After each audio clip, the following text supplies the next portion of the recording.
The Fox Game of the Week is back with an interleague matchup on baseball's biggest stage. When we last saw the Yankees, they were celebrating a dream season of 125 wins, a world championship, and comparisons to the greatest teams ever. Fast forward to 1999. The challenges of real life and a surprising struggle within their own division has the Yankees' attention as they try to live up to nearly impossible expectations. Across town, pressure continues to mount on the Mets as big-name signings have not produced the anticipated results. New York's constant glare would be a little less harsh with a winning weekend in the Bronx. Two teams, two leagues, bragging rights to one Big Apple. Next on Fox.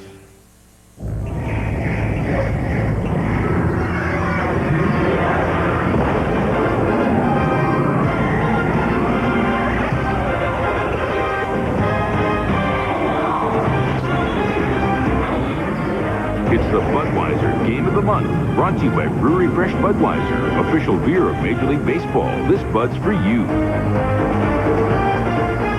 Heck, it's baseball's Game of the Month, and welcome to the grandest stage of all in Major League Baseball, Yankee Stadium in the Bronx for interleague baseball action. The New York Mets and the New York Yankees. Beautiful day for baseball, everyone, as we prepare here in the booth for this one. I'm Joe Buck along with Tim McCarver. What a perfect place to start interleague baseball. And now we look at this matchup, Tim, and you got the Mets. The timing of this series is interesting, such that the Mets have lost 7 straight, and now they have to take on these world champions, and things are seemingly rolling downhill for New York. And the New York Mets are trying to play it down. I'd play it down too, but consider this.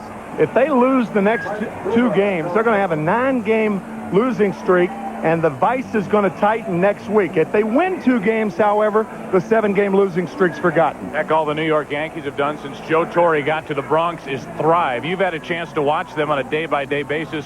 What is it that makes them different from every other team in baseball? Don Zimmer, who managed the Yankees for the first 6 weeks, said that's exactly what the Yankees are this year. They're different. Are they better? How can you be better than a team that won 114 games? Keep in mind that the Yankees have lost 5 key elements: Darryl Strawberry, Tim Raines, David Wells, Graham Lloyd, and Homer Bush. But they have added Roger Clemens, and they are still the world champions of baseball. We get ready for the Mets and the Yankees. Stay tuned. First pitch after this from your local Fox station.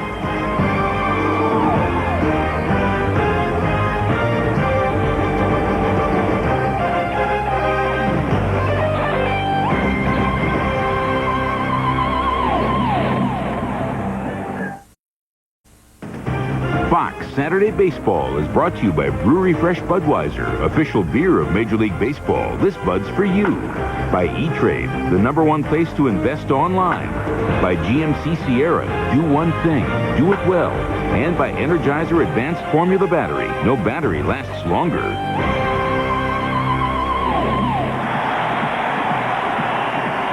Welcome back to Yankee Stadium as the Yankees take the field. More cheers than boos for the homestanding Yankees here in the Bronx. Yankee Stadium, Derek Jeter. He's going as good as any player in the major leagues right now. Might be going the best of anybody in the American League or National League. A look at Bernie Williams and what he has done. He elected to come back to New York, stay a Yankee. His average is up, his production a bit down. Let's take a look at the Budweiser starting lineup for the New York Mets. They will lead it off with ex-Yankee Ricky Henderson. He's in left field with Edgardo Alfonso batting second at second. John Olerud is hitting third at first. Mike Piazza cleans up. He's the catcher. Bobby Bonilla, who is right in the center of controversy for the New York Mets, is the DH. Robin Ventura at third base. Brian McRae in center. Ray Ordonez the shortstop. And Roger Cedeno in right field batting ninth. How about the defense for the New York Yankees? Tony Carrasco, his 3rd start in left field. At left field position for the Yankees, still not solid. Bernie Williams, a 2-time Gold Glove Award winner. Paul O'Neill in right field. Scott Brocious at third. Derek Jeter at shortstop. Chuck Knobloch at second. Tino Martinez at first base. And Jorge Posada with a fine throwing arm behind the plate. And El Duque on the mound. Orlando Hernandez, defected from Cuba December 26th. 1997 on something that floats. They haven't decided yet whether it was a boat or a raft or whatever. There's a little controversy there. That's Nobody, right. if it was a little craft, it was something that was just pieced together. Who knows, but he got here. So a craft or a raft, he got here. 11 starts this year. He has won 17 ball games for the Yankees over the last 2 years since coming up last June 3rd. High leg kick, knows how to hide the ball. He's very difficult to hit and to time, especially from the wind-up position. He has learned to use four-seamers inside the left-handers today, even at Yankee Stadium with the short porch, and an outstanding curveball that he will throw behind in the count. 1-0, 2-0, 3-1. Well, there's a look at the second-year major leaguer, Orlando El Duque Hernandez. So good in the postseason last year for the world champion Yankees. As always, this broadcast is available in Spanish by utilizing the SAP button on your television. There's that familiar quinella that we're so used to seeing. Joe Torre and Don Zimmer. That might be a fitting term there. Quite fitting with the Belmont in about 3.5 hours. Bobby Valentine has lost 7 in a row. Interestingly, when Bobby Valentine took over the Mets 3 years ago, the Mets were in the process of losing 8 in a row. Bobby taking over for Dallas Green in August of 1996. And there is so much to talk about with regard to Bobby Valentine, which I'm sure at some point this game will allow us to get into. You get the mixed reaction as you do for really anybody who's announced in this series. But Ricky Henderson walks to the plate with a .253 average. Has been much of the time so far this season on the disabled list with a bum right knee. Stolen base department, he has swiped 11. Started out red hot for the Mets, but now his average at .253, the all-time stolen base king. And we're glad you're with us here at Yankee Stadium. This place is packed. Over 56,000 here last night.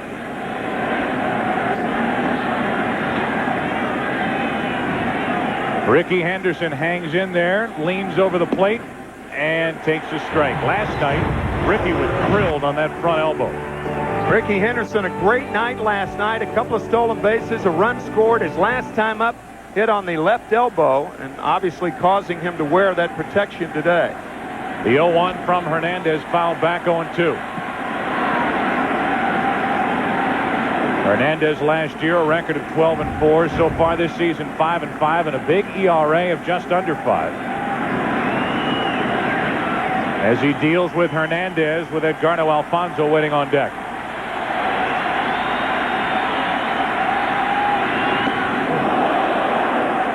That'll get Ricky away from the plate. Ricky likes to hang over that plate, and it should never be a surprise that he gets hit on that front elbow. Elbow music last night, chin music today. Bad tunes for Ricky Henderson. And a 1-ball, 2-strike count. 2 balls, 2 strikes, and one of the most patient hitters in the history of Major League Baseball. 3rd all time with regard to career walks. Babe Ruth leads the way, Ted Williams, and then Ricky Henderson.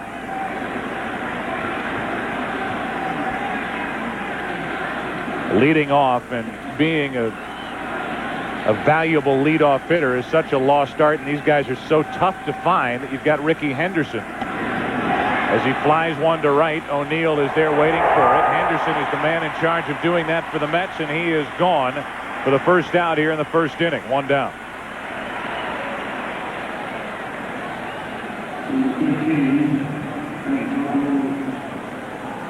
Mel Stottlemyre with the hipper shades in the middle between Chris Chambliss and Joe Torre. And Stottlemyre, there they are. Mel Stottlemyre telling us before the game that it's vital for Orlando Hernandez to stay ahead. It's almost vital for any pitcher, but particularly a guy like Hernandez.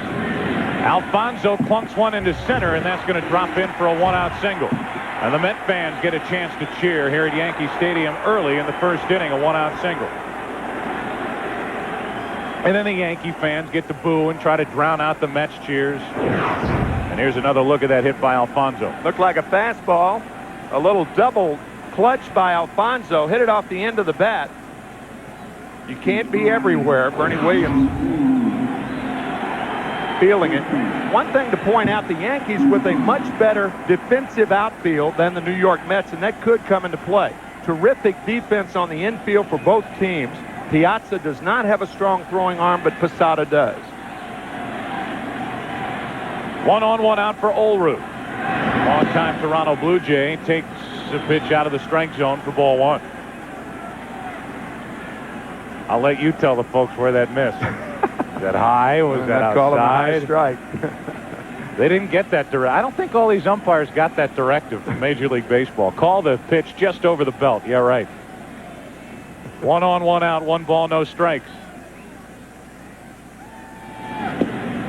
There's one in there for a strike, 1-1.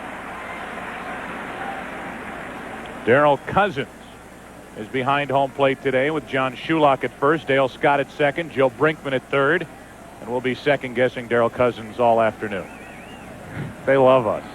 1 ball, 1 strike, 1-on-1 out. Just underway, interleague action, Mets and Yankees, and a check on Alfonso, who has stolen 2.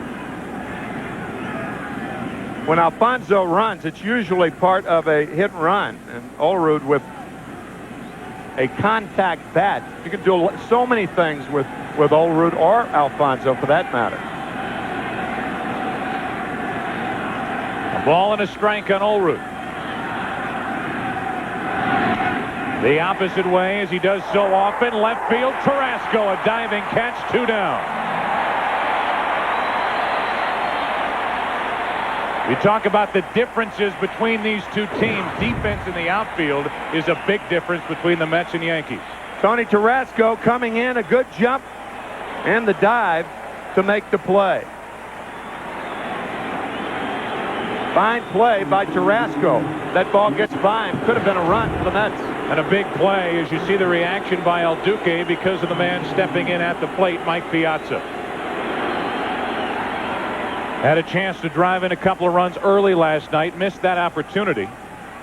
But the .320 hitting catcher stands in with a little different look with the socks and the pants. It's amazing what baseball players try to get their team out of a funk or get their average back up. This guy doesn't have to worry about his average year after year. 1 on, 2 out.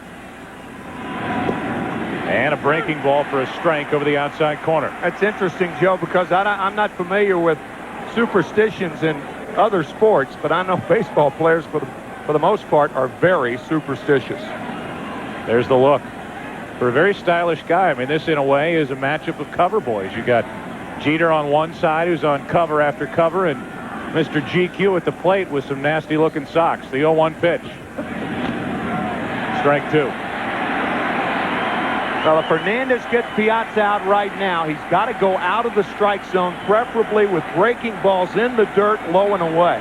There's our split screen Fox baseball cover boy shot. Jeter, the heartthrob on your left. Well, he's no longer there. Now we look at a banner for Jeter. He's the bomb. 0-2 the count on Piazza. 1 on, 2 down. Crowd wants a strikeout. Crowd gets a strikeout. Good start for El Duque. Mets leave him in after a half inning at the stadium. No score.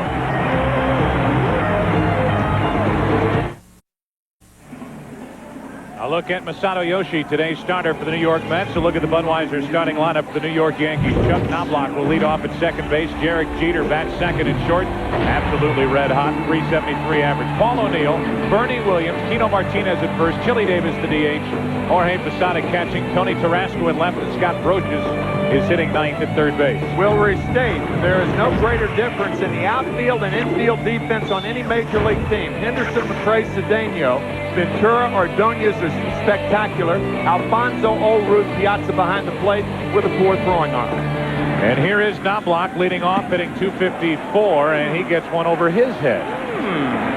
Interesting. Interesting start from Masato, and a look at his numbers for the season. 4-1 for the month of May. And here's a guy that the Mets were thinking about relegating to the bullpen a month ago, and now he's their top starter. Knobloch pops it up. He's been doing this a lot, getting a lot of these balls in the air down the right field line, and it's caught by Roger Cedeno with a nice catch up against the tarp. Well, there is a big improvement in right field as you look at the numbers for Knobloch as he exits. When you play in an American League city and you can DH Bobby Bonilla, you get an out on a ball hit such as that. If that's not Cedeno and it's Bonilla, it's strike one on Knobloch instead of out one here in the first inning. Yeah, we talked about defensive liabilities. Roger Cedeno can make up for whatever liability he has with his speed, and he got to that ball quickly. Here's Derek Jeter. He has reached base in 56 consecutive games dating back to the last 4 of last season, and he hits a rocket to short from a squatting position. Ordonez makes the play, 2 out.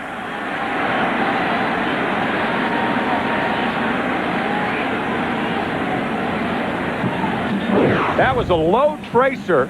Easy play for Ordonez while taking a rather tricky hop. One scout after another will tell you, and it's not unanimous, but they believe that Ordonez right now is the best defensive shortstop in the major leagues, and that is taking into consideration the guy in Cleveland, Omar Vizquel. That's saying a lot. I beg to differ with that.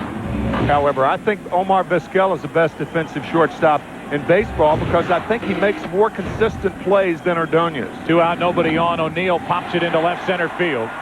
Back to get it is Ricky Henderson. He knows what to do out there in this stadium. And a 1-2-3. Quick and easy first inning for Yoshi. After 1 here in the Bronx, no score.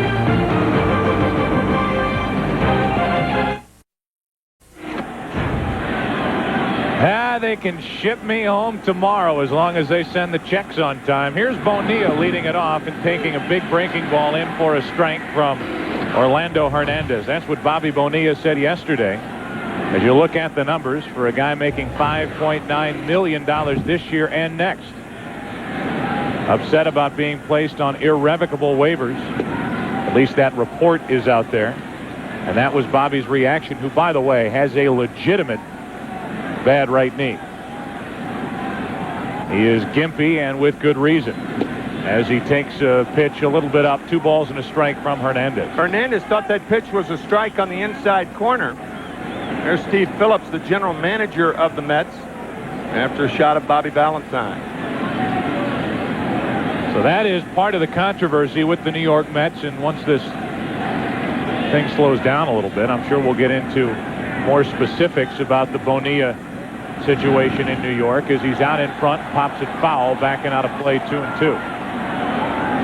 Bobby Bonilla in his second stint with the Mets, it didn't go right the first time, and now he's an older player with a bum right knee and trying to make it at Shea Stadium. And so far it isn't working out with that average of 153. He rips it foul. Also put on irrevocable waivers, Brian McRae, starting center fielder. I mean, here are 2 guys starting against the world champion New York Yankees that if somebody had claimed them 2 days ago, they'd be gone. Nobody's going to claim them with that kind of salary. 3.75 for McRae, 5.9, as Joe said, for Bobby Bonilla. 3 balls, 2 strikes. Bonilla out in front again. Now keep in mind that teams don't put premier players on irrevocable waivers. Obviously, because somebody would take them.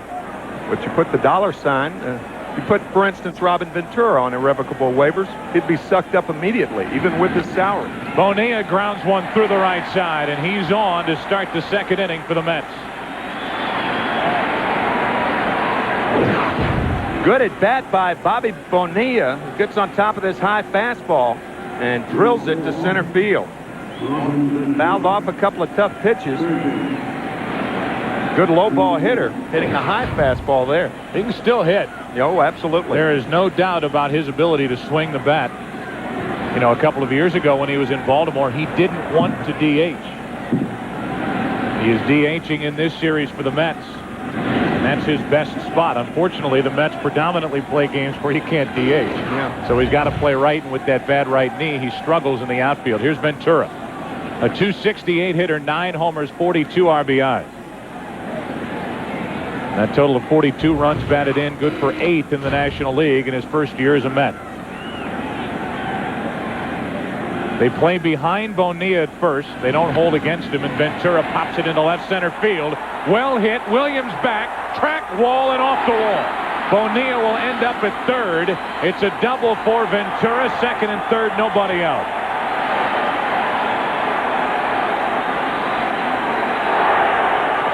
Bernie Williams faked catching that ball. He realized he couldn't get to it. Watch him put the left hand up, or the glove right there. He knew he didn't have a chance. He thought he would hold Bonilla, but with nobody out, Bonilla's not going to try to score anyway. There it was right there. Ball off the wall, and Robin Ventura with his 15th double as a Met.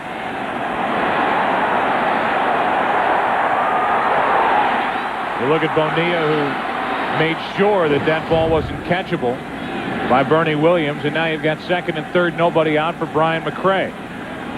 Mets trying to get a second inning lead here at Yankee Stadium, and that should do the trick. Knobloch throws the first for the out. An RBI ground out by McRae, and there's the combination of McRae and Bonilla giving the Mets a second inning 1-0 lead. It's also the combination of Brian McRae doing two things with that ground ball. He not only plates Bonilla, but he moves Ventura to third base with one out. A lot of first ball hitting so far. McRae on top of the fastball. Bonilla scores, Ventura to third, and now the infield in. He played with Roger Maris. I hear some say that Maris was one of the best at just driving the ball on the ground to the second baseman to pick up the RBI in that spot. Roger Maris was a great all-around ball player. The infield has to come in for Ray Ordonez. Runner at third, one out, strike one. Ordonez, another guy, Tim, pardon me, that had a bad knee, refused to go into a ball game allegedly last Saturday. That didn't sit well with Bobby Valentine, and it took him a few days to get back into the lineup. His number's 248 with 11 RBI. Anytime Ordonez is up there with less than 2 outs, you have to think squeeze. That's why the first pitch strike was important for Hernandez. Sidearm delivery and a comebacker. There's the good athleticism. He throws the glove to first for the out.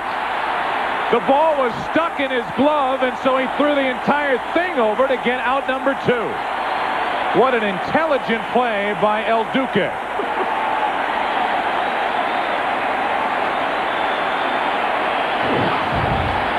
Watch this.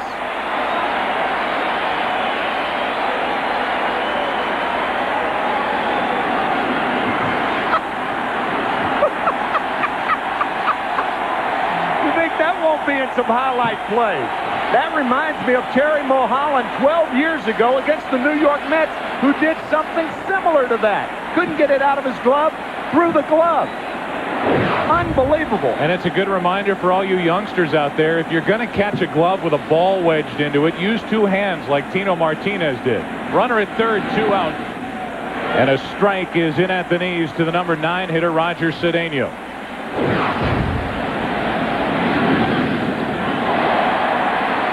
Here it is. Martinez secures it. And then he was ready to throw the glove to the plate in case Ventura was trying to score. He's at third, 2 out in the 0-1 pitch. The bunt by Cedeno, showing off the speed. Poor throw, safe, back to the plate. Safe, and it's 2-0 Mets.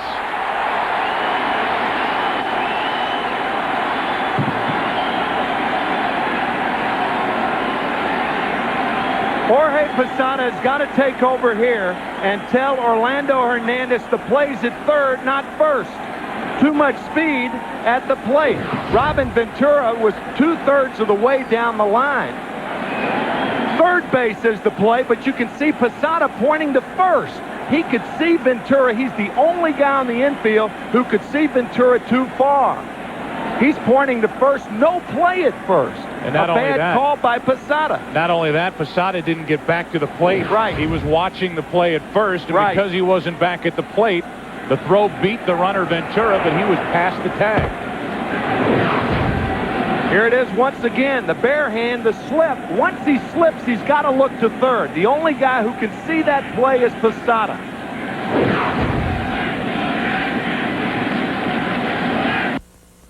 The runner at first, Cedeno, they credit him with an RBI base hit. And Cedeno, who leads the major leagues with 28 stolen bases, might think about running here. It's an ideal combination for the Mets because you have a guy who takes a lot of pitches at the plate and a guy like Cedeno who can steal. Watch for him to run early in the count.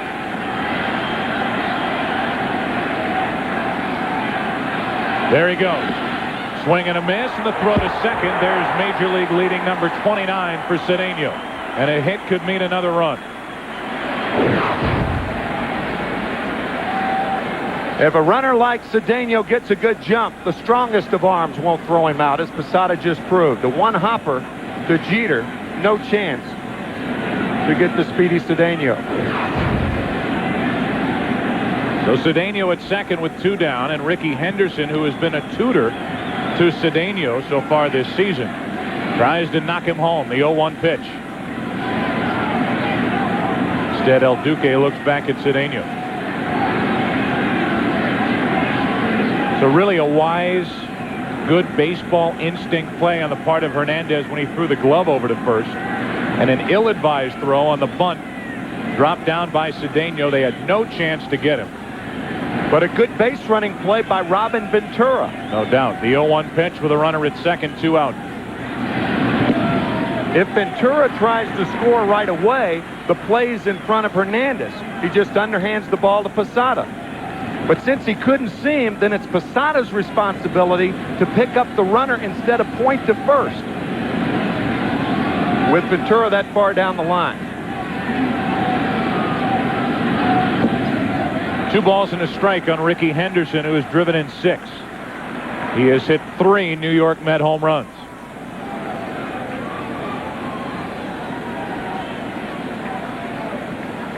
Rather quiet Yankee Stadium right now. Mets fans might be a little intimidated to make too much noise at this point. That gets away from Posada. They count 3-1.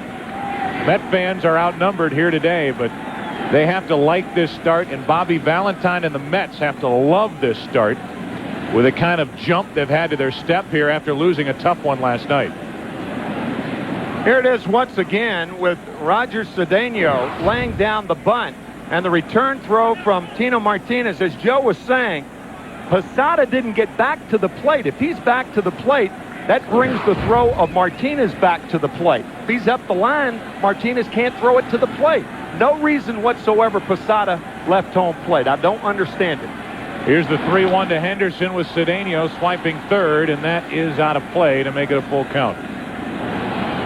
Look at the legs on Cedeno. Yeah. The way he is put together. I mean, it's no surprise with that kind of speed that he's leading the league, but there's so much technique involved, and for that, he's gone to the man at the plate, Ricky Henderson, to learn how to steal bases in the major leagues. That's why the Mets have to figure out a way to play Cedeno every day.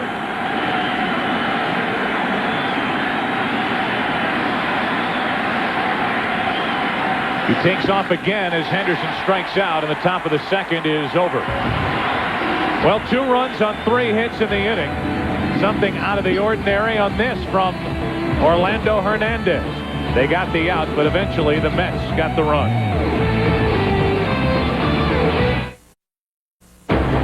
Fox Saturday Baseball is brought to you by Pep Boys. Cars like us, people love us.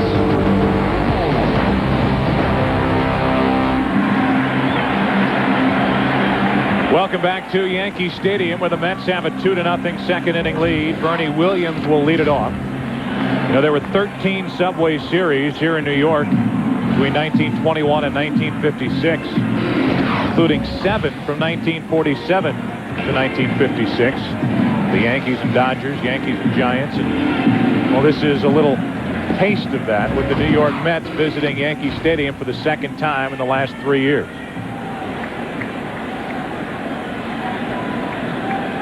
Got a delay here as the camera person, the photographer guy, has got to move out of the hitter's background out in dead center field.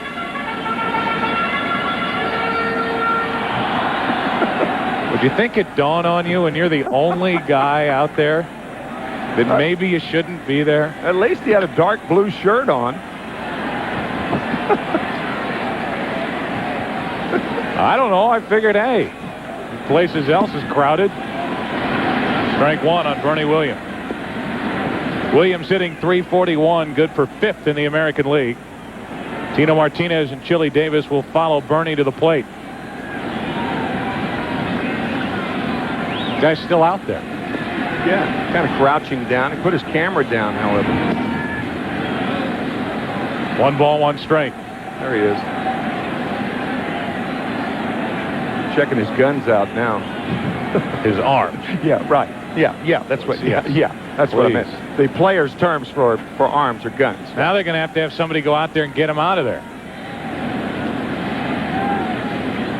Bernie Williams spun out of the batter's box. Home plate umpire Darrell Cousins waited, and now he's going to have to leave. He's got enough clothes for the weekend out there. What are they getting out of there? A couple of shirts, a couple of sandwiches, water.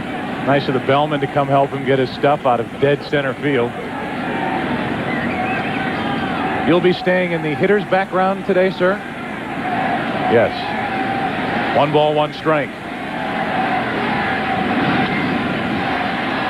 That's down the left field line. A long run for Henderson, but it's out of play. Strike 2 on Bernie Williams. Mike Piazza is wearing catcher cam, and our thanks to Mike for donning the camera this afternoon. As you can see, the camera on either side of that mask. Have some shots right into your living room. It's a little lighter this year. Yeah, it is. Which is a big hit with catchers around Major League Baseball. A look at Masato Yoshi, a ball and 2 strikes on Williams. 2-2. I know that first pitch from Yoshi got your attention to Chuck Knobloch. It got Chuck's attention, and Yoshi rolled through the first inning 1-2-3. Hernandez coming inside to Ricky Henderson. Ricky Henderson hit last night. The first pitch to Knobloch up and in. Backing out of play off the bat of Williams. Still 2-2. When you look at Yoshi, you don't see a dazzling pitcher. He doesn't have a snapping breaking ball. It's more of a slider or a slur. Doesn't throw that hard. Rarely hits 90 on the radar gun. But his splitter, he lives and dies with that splitter. That's why he must stay ahead to use that pitch. Here's the 2-2 to Williams. That's just up and away. 3-2. Tino Martinez will follow. And then Chili Davis here in the second inning for the Yankees, who trail by 2. It was 1-2, now 3-2.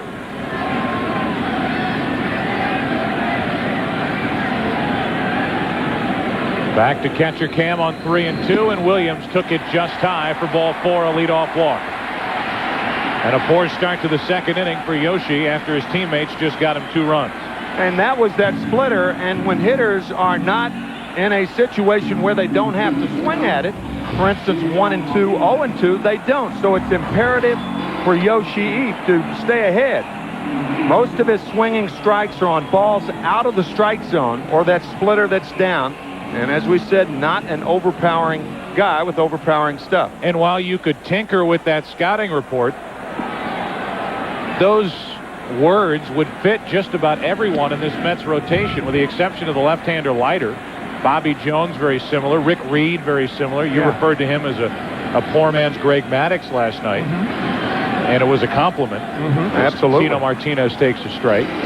Al Leiter, the guy with the overpowering stuff. Now when you get to the bullpen, it's a different story, because they have as strong a bullpen as any team in the majors. Williams takes off as Martinez pops up into center. Long run for Ordonez, and he can't make the connection. 2 are on with nobody out.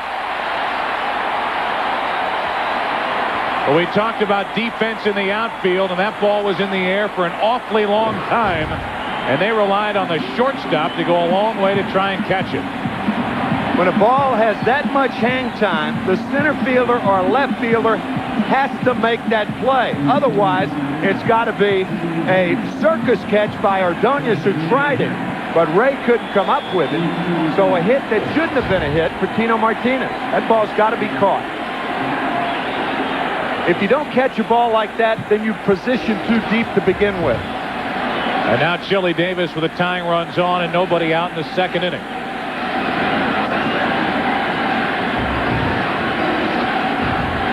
They have a guy who can run out in right field, the Mets do, with Roger Cedeno. Center and left, a different story. 2 on, nobody out. And Davis takes a little low for ball 1. Brian McRae still a pretty good center fielder. Ricky Henderson has a tough time getting around out in left. And it was glaring on that play.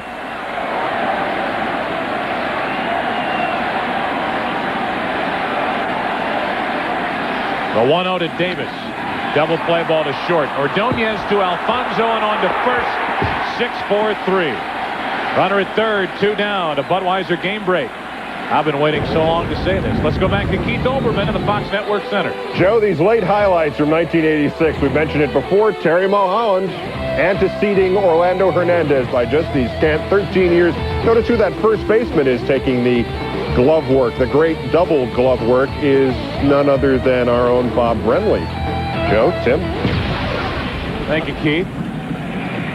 We knew he was a smart guy, and Bob Brenly did what Tino Martinez did, catch that glove with 2 hands, and Orlando El Duque Hernandez did what Mulholland did. Got an out. It looked like it might stop the rally, but a good bunt, poor decision, and the Mets got the run anyway. It's a ball to Posada. Here's another look at El Duque today. Glove story, part 2. I like El Duque's effort a little more because he went overhand to first base. That takes a little more athletic ability instead of an underhanded toss. It does. Runner at third with 2 down. Alfonso will have to feed Yoshi for the out to put out 4-1. And after the Yankees put their first 2 on in the second, a double play ball off the bat of Chili Davis. The Yankees come up with nothing.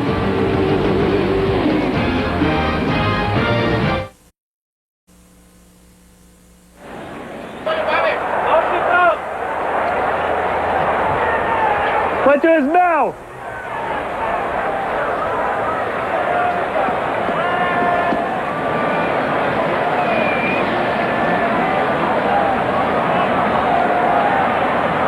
Goes to his mouth sometimes. Honey? He goes like this, sir. Isn't that his rule?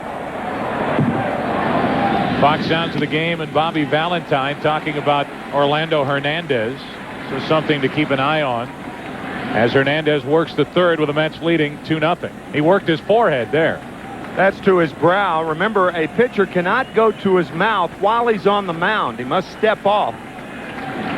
Unless it's a cool evening, and today does not qualify as that. Alfonso into right center field. Williams glides to get it, 1 down. And Edgardo is 1 for 2. That's the way we start the third inning. That'll bring in John Olerud, who flied out to left field his first time. His average at .330, and all he's done since coming to the National League and the Mets is hit. Heck, the Blue Jays paid most of his salary for that first season as a Met. Now, he has been renewed to a new long-term contract, and he is as valuable a hitter as these Mets have. 1 out, nobody on. And a strike from Hernandez. Matter of fact, John Olerud and Bernie Williams are the only 2 hitters who have won the batting crown the same year that their team has won the World Series since 1966 when Frank Robinson did it, winning the Triple Crown with Baltimore. Up the middle, and Olerud gets a hit right on cue. A 1-out single for Olerud to add to that .330 average.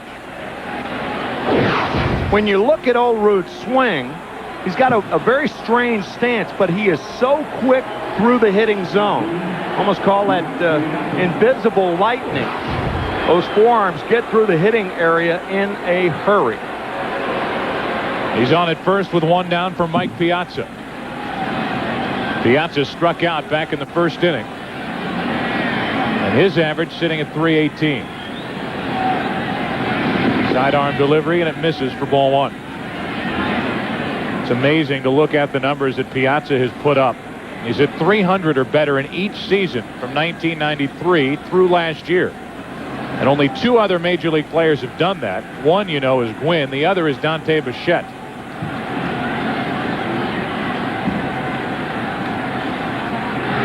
And he's a freak in a good sense because he's a catcher, which you know better than anybody, wears you down throughout the course of a season, and he does it with power. What a talent. Mike Piazza signed to a long 7-year, $93 million contract. He has been richly rewarded for those talents. 2 balls, no strikes.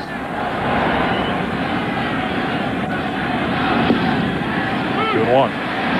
He is a catcher who is beaten up because of the Mets pitching staff. They have a lot of pitchers who have to stay down. They throw splitters. Al Leiter throws the cut fastball. That's often down to right-handers. So that takes the toll also. I mean, here's a guy who was booed on 2 coasts last year. Los Angeles, New York.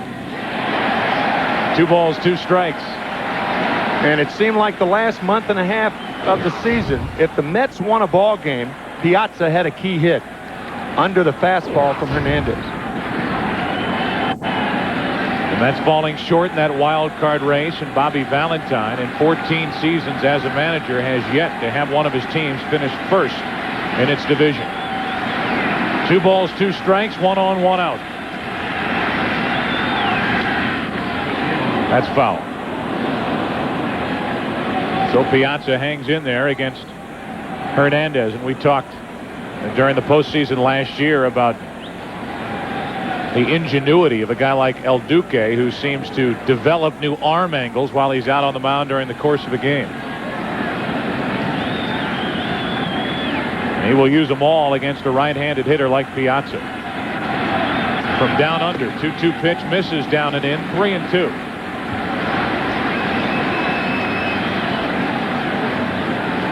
See if Bobby Valentine sends John Olerud here with 1 out, count 3-2. John Olerud, one of the slower runners in the National League.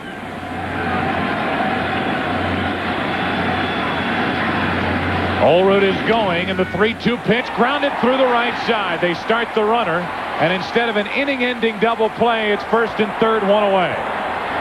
Let's take you to the other member of our group, Kurt Menefee, who's with Baseball Fan, at least for the afternoon. Spike Lee. Kurt? That's right, Joe. A big sports afternoon here in New York. Knicks and Pacers tonight, but sports fan emeritus Spike Lee decided to start your day off with a baseball rivalry. Yeah, no horses for me, though. No horses. Now, you told me you grew up a Mets fan, but now you're a Yankee man. Is this a conflicting day for you? Nah, you know, this is my son's, I want to say this is my son's first baseball game. He's been in several Knicks games, but he's enjoying the game, and we're going to try to leave like the 7th inning so we get back to the Garden in time. All right, you want to say something to Tim, right? Tim, what's up? How you doing? How are you, Spike? First and third, 1 out. That was odd. Well, when Kurt Flood died, Spike Lee interviewed Bob Gibson, Lou Brock, and me So about there's Kurt's. a history there. There was that was the catch there. Hi, Spike. I'm Joe. First and third, 1 out for Bonilla. He already has a hit today, and he takes ball 2, low and away, 2-0. The disturbing thing with Olerud on at third base, Piazza on at first, the disturbing thing in these situations is the inability of Hernandez to throw a double play ball. He's thrown 1 this year in 42 opportunities. 1. That's backing out of play, 2-1.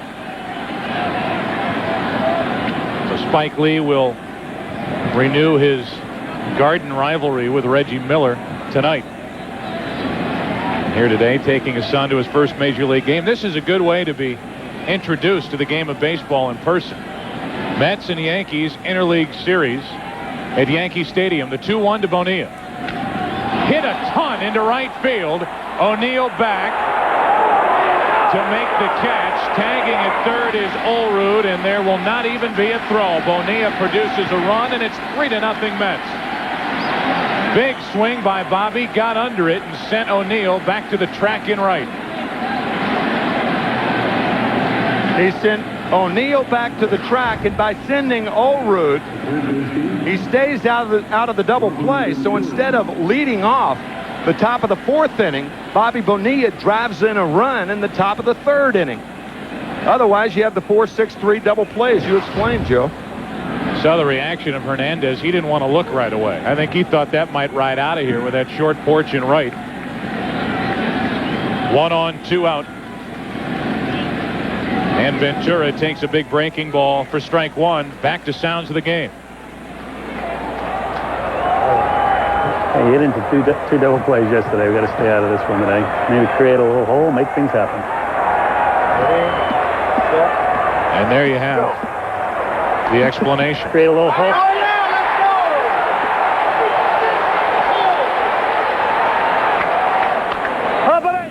And that's precisely what we talked about. Stay out of the double play by starting the runner. And there's the explanation with the two double plays in last night's game.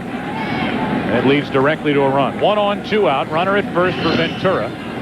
Strike two as that foul tip hit the mask of Posada.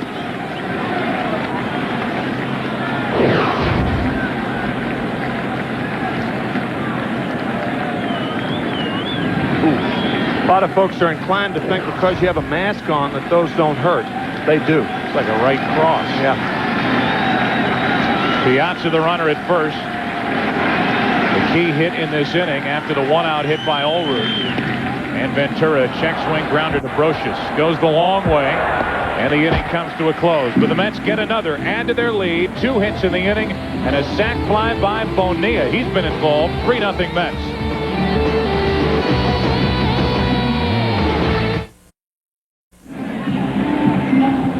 Bottom of the third inning, Yankees come to the plate against Yoshi. It'll be Tarasco, Brocious, and Knobloch, the 8, 9, and 1 hitters for New York, down by 3. Yankees, that is. And Yoshi brings it to Tarasco. Here's a big opportunity for Tony Tarasco, who's bounced around over the years, to solidify a spot, at least in that rotation out in left field that the Yankees have been using for the last couple of years. Tony with Atlanta, Montreal, Baltimore. He was the right fielder. No. Jeffrey Meyer. I want to say it. Sorry. That's down into the right field corner. Curling and looking for extra bases. Cedeno gets it back in. All right, that's a perfect lead in. Go ahead. Tarasco has a leadoff double. It was lower than when Tarasco was playing right for the Orioles in Game 2 of the ALCS 2 years ago when Jeffrey Meyer interfered. This one lined down the right field line. Oh, we had to get that out of the way. Continue doing that for the next decade, as we see it on camera, catcher cam. Take a look at it coming in and going out off the bat of Tarasco, and you're not really guilty of anything as you watch it bounce around out in the right field corner, because Jeffrey's name came up earlier in the week when Frank Pulley and the replay controversy happened down at Pro Player Stadium in Miami. Oh, we have to see it.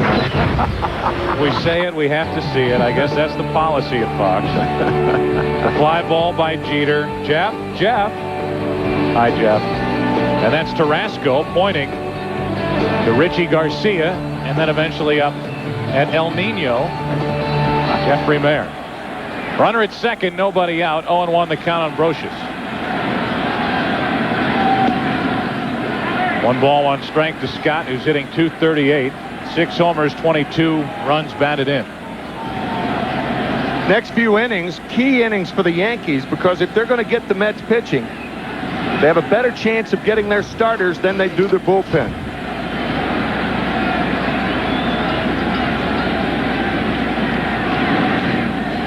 Brocious fouls it away. That's why when you hear a good play by a fan of the upper deck, there are some reports now that Bob Apodaca, the pitching coach of the New York Mets, is in trouble and might be the guy to go if this New York Mets season doesn't turn around in a hurry. It is ludicrous to me. He's done a great job helping this team, along with Bobby Valentine, maybe overachieve a little bit in the last couple of years, and I think he's gotten the most out of these arms in the starting rotation. Runner at second, nobody out. Brocious stays in there. I couldn't agree with you more. Bob Apodaca, one of the big reasons 2 years ago that the Mets pitchers turned around. However, for the month of May, the Mets had a month, and I mean, it was a nightmare. It was the worst earned run average since the first month of the franchise back in 1962, and that was a Mets team that lost 120 games of the 160 they played that year. Ball and 2 strikes. Brocious at the plate. Runner at second. Nobody out. That gives us more time to talk about this. Apodaca, and I think you would agree, has done the most with this rotation. Al Leiter's got a bum left knee. He hasn't been able to push off and follow through like he did last year. Oral Hershiser, they're trying to get the most out of an aging right-handed starter. You look at Bobby Jones and guys like Rick Reed. They have really stepped up and been very solid major league pitchers under the tutelage of Apodaca. A guy like Rick Reed, Bob was his pitching coach in AAA at Norfolk 3 years ago.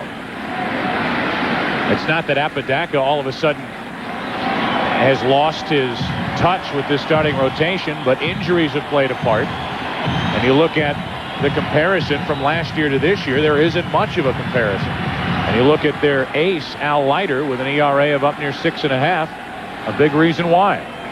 But he is not healthy. The 2-2 pitch, runner at second, nobody out.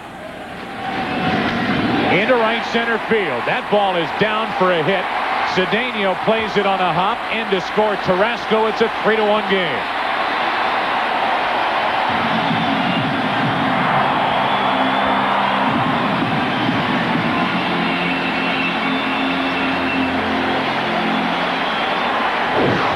Talk about an intelligent approach to hitting. Scott Brocious with a game-winning double last night when the Yankees won 4-3. And from catcher cam, looks like Yoshi tried to come in, did not get it all the way in, and Brocious with a rocket to right center. 2 strikes going the other way, protecting the outside part of the plate. Fine piece of hitting by Brocious. And now back to the top of the order. Why American League managers will tell you the importance of the number 9 hitter to turn that lineup over and get back to the top. And here's Knobloch. The tying run at the plate, 3-1 game, and a pitch high for ball 1. Knobloch has hit 4 out. Had that Padre killing 3-run home run in game 1 of last year's World Series. 1 ball, no strikes on Knobloch. 2-0.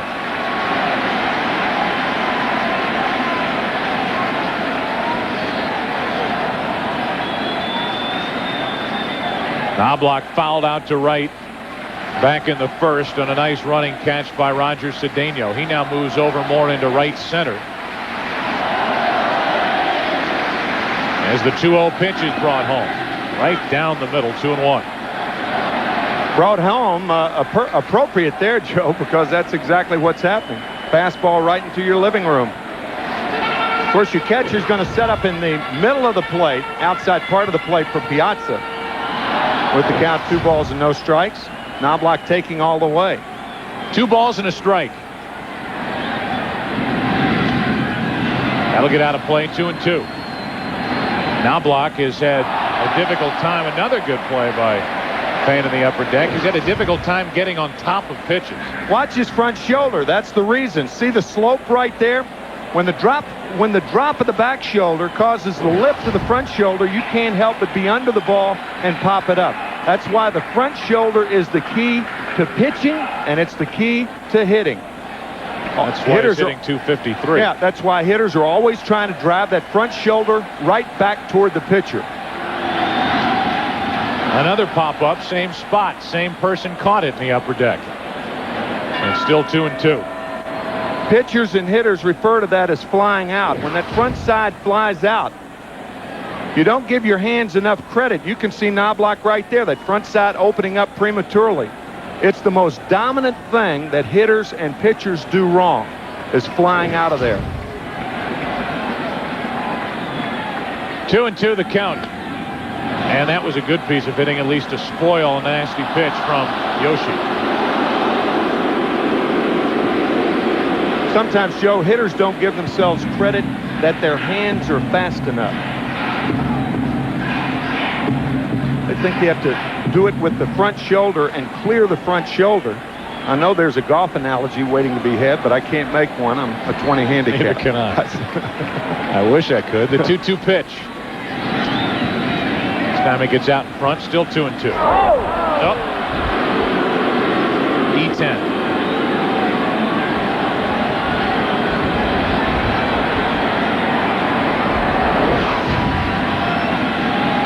Get down on this ball, son.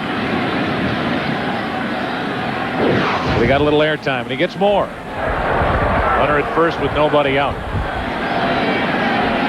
Still a 2-2 count on Knobloch.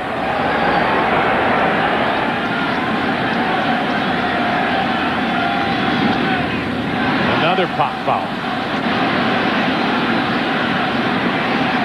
Right before that last pitch, Brian McCray, the center fielder, moved over toward right center field. He's doing it again.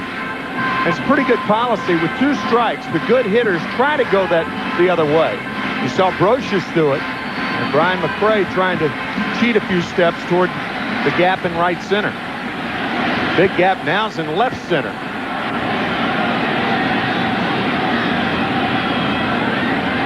Again, the 2-2 pitch. Knobloch with very good at bat here, waiting for a mistake and fouling off some tough pitching.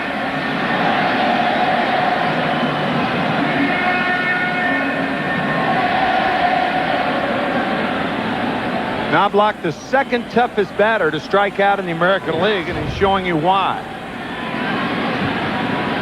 10th pitch of this at bat coming here from Yoshi. Another 2-2 delivery. 1 on, still nobody out. 1 run in for the Yankees. Into left field. What a good at bat. Brocious will head to third. It's played by Henderson. Knobloch into second with a double, and the runner's in scoring position to tie it for the Yankees. Down by 2. It's second and third. Nobody out.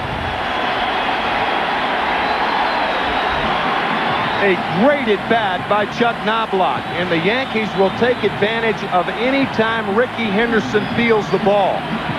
A short fly ball to left field with a man on third, less than 2 outs, send him. Watch the throw from Henderson. Ricky hit on that left elbow last night, and it's to his credit that he's in there today. Well, you know Ricky's not going to miss a series if he's able to walk out there at Yankee Stadium. That's right. They'll have to carry him out of there. And it's second and third with nobody out after this play by Henderson. Just getting it back into the infield. I think that's going to be the Mets' policy today. Whenever a ball's hit to left field, Ordonez go out, and instead of being a cutoff man near the infield, he goes farther out than he normally would, so Henderson can give him the ball and let Ordonez throw it home, or second, or third. Now Jeter. Jeter grounded out his first time. Been on base in 56 consecutive games, and a hit might tie it. Strike 1. How good is Derek Jeter becoming in such a short time with the Yankees? They have 2 charismatics running in the New York area today. One here at Yankee Stadium, and the other in about 2 hours now at Belmont. So good, so young. Only 24 years old. Improving every year, and I mean vast improvement every year. Fights that one off into right center, should get a run home. Both runners tag, both runners advance. It's a 1-run game. 3-2 Mets here in the third.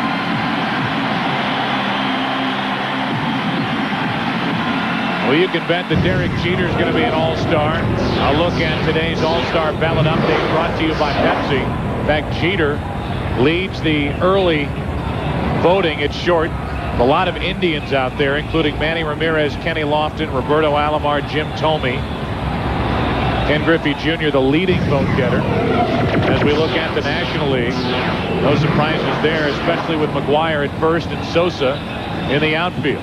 In the outfield of the National League, 3 right fielders lead the outfielders in voting. In the All-Star game, it's just outfielders, not outfield positions that are voted upon. Runner at third with 1 out, and O'Neill will try to bring home the tying run. 3-2 Mets, 3rd inning. A lot of times Bobby Ballantyne, 1-run ball game, even though it's the 3rd inning, will have his infielders move in with the pitch coming. They didn't do it on the first pitch. We'll see if they do it on the 2nd or 3rd pitch. O'Neill gets the job done. Alfonso makes the play at first. It's a 3-3 game as O'Neill drives in his 32nd run of the year.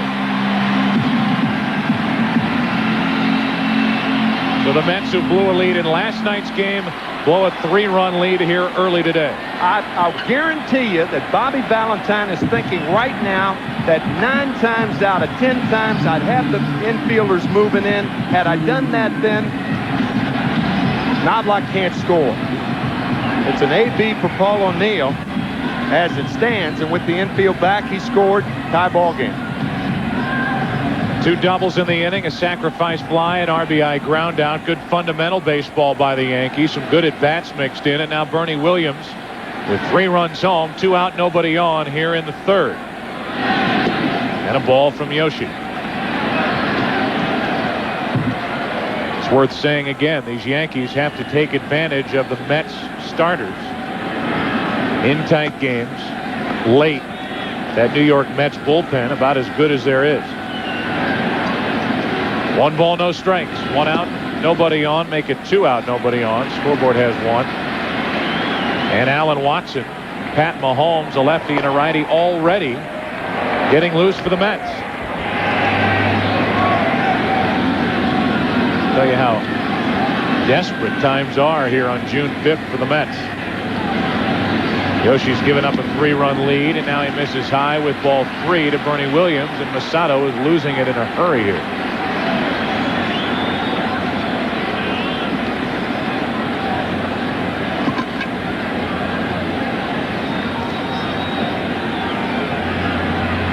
Two out, bases empty, and the 3-0 pitch to Williams. 3 balls and a strike. Bernie Williams is one guy that Joe Torre does not usually give the hit sign to on a 3-0 count. Bernie becomes a little anxious, a little overly anxious. He'll give it to Paul O'Neill, give it to Tino Martinez, but not to Williams. 3-1 pitch. Full count. Sounds of the game with Joe Torre after the O'Neill at bat.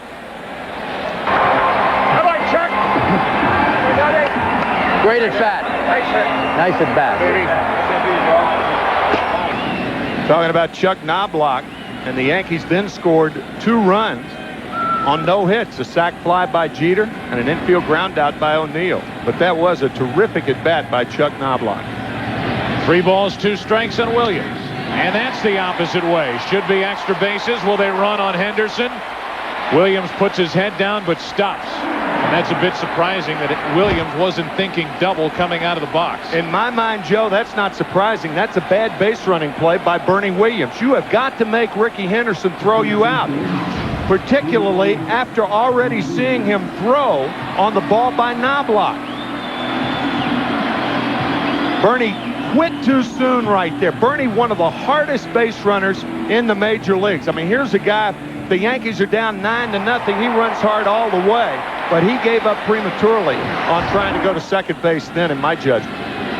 Now the question, do you run against Mike Piazza, who has struggled behind the plate and throwing out base stealers? There he goes. He didn't run on the hit. He runs on the steal, and he's gone. Mike Piazza gets Bernie Williams to end a long 3rd inning for Masato Yoshi. The Yankees come up with 3 to tie. We go to the 4th inning, a 3-3 game at Yankee Stadium.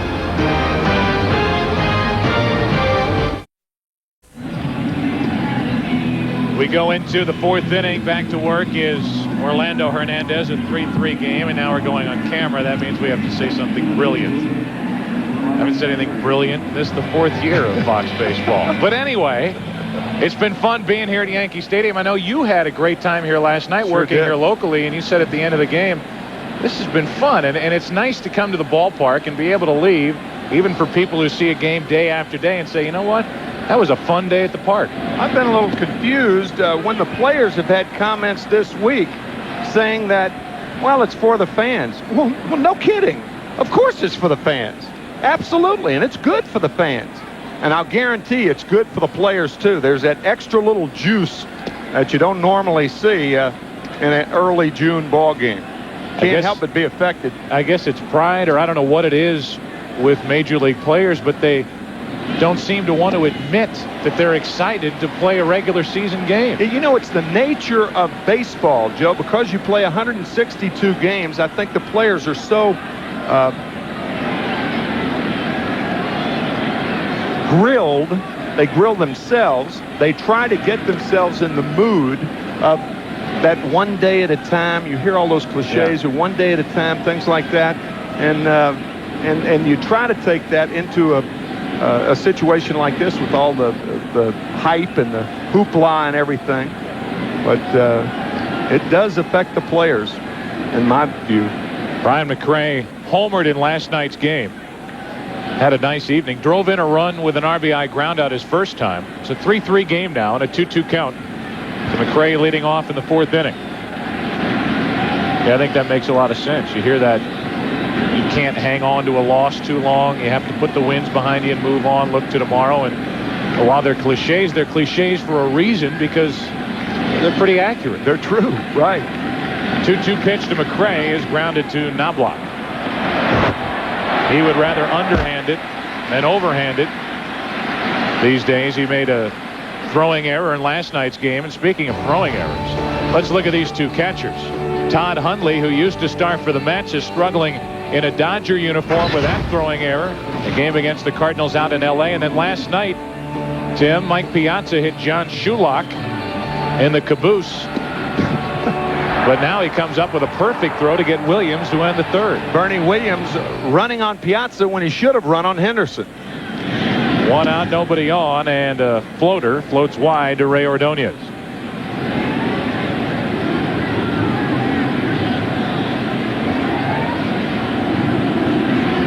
Ordonez with 1 out, nobody on, takes ball 2, 2-0. Ray Ordonez and Orlando Hernandez. When they were in Cuba, Orlando Hernandez pitching for the Industriales. And guess what team Ordonez played for? The Metropolitans in Cuba. And here he is coming to New York. He plays for the Metropolitans. Guy can't get away from it. I read a quote by Ordonez talking about the history of the Yankees and the history of Yankee Stadium, where he said, people in Cuba don't know much about the history of Yankee Stadium, and I think a lot of people there would disagree with that analysis. And part of Ray Ordonez as he lines one into right, caught by O'Neill, 2 down. Well, the CDW.com blimp tour and its eye in the sky camera proud to provide you with live shots 1,000 feet above Yankee Stadium. There's a look at the blimp overhead, and not knowing much about blimp flight, this would seem to be a good day to fly a blimp. Little breeze, no threatening weather in the area. Things rocking and rolling a little bit up there. A little bit, yeah. Base is empty for the number 9 hitter, Roger Cedeno. Ball 1 from Hernandez.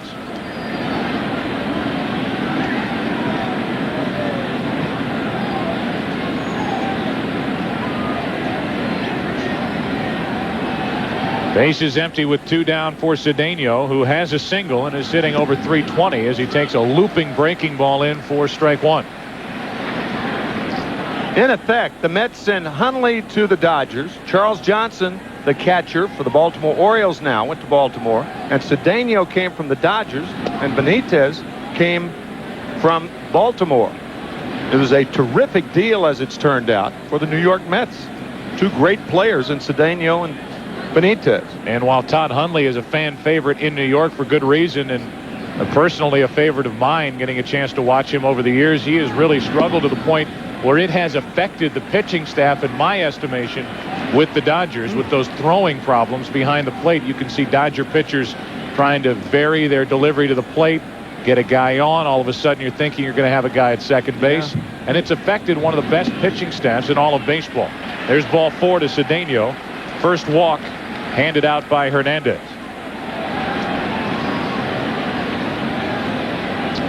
No doubt that this is a pleasant surprise. There's a lesson to be learned. The Dodgers stayed with him for 4 years. He was on that Albuquerque, Los Angeles shuttle.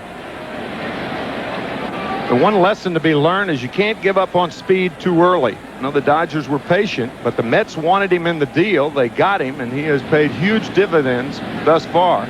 Look for him to run here. I think the Yankees will pitch out the first or second pitch. At least a check on Cedeno, who not only stole second the last time he was on in the second for his major league leading 29th steal, but then was off and running when Ricky Henderson struck out to end the top of the second. Right now, Cedeno is pretty much running at will.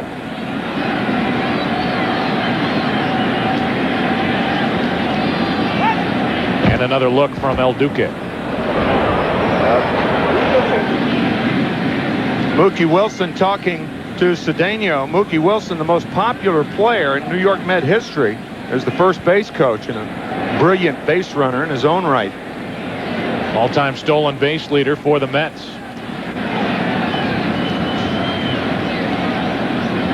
There he goes. Cedeno off and running. The throw by Posada, too late. And Roger Cedeno is becoming a force in the National League with what he can do when he gets on base.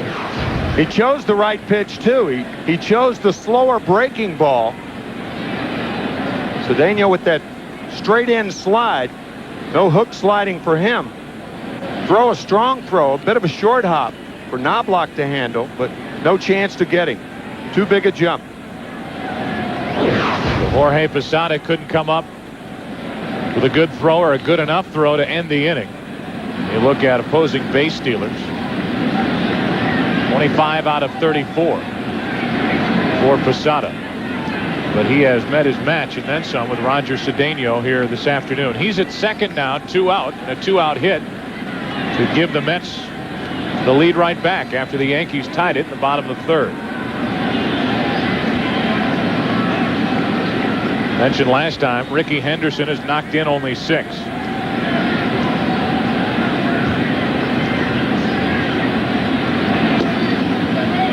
One ball, one strike.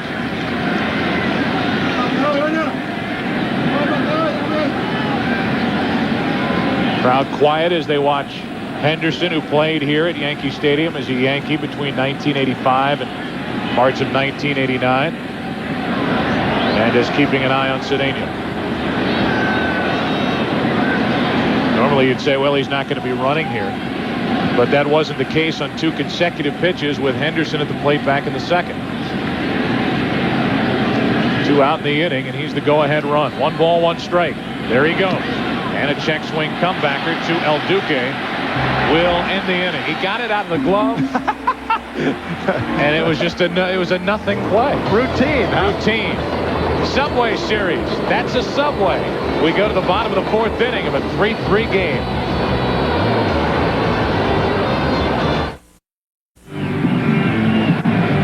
Tino Martinez will lead it off for the Yankees. Bottom of the 4th inning of a 3-3 game. Martinez, Chili Davis, Jorge Posada against Yoshi. We're allowed 3 runs. Last inning. That's hit in the air down the right field line at the track at the wall to the upper deck. Tino Martinez puts the Yankees on top.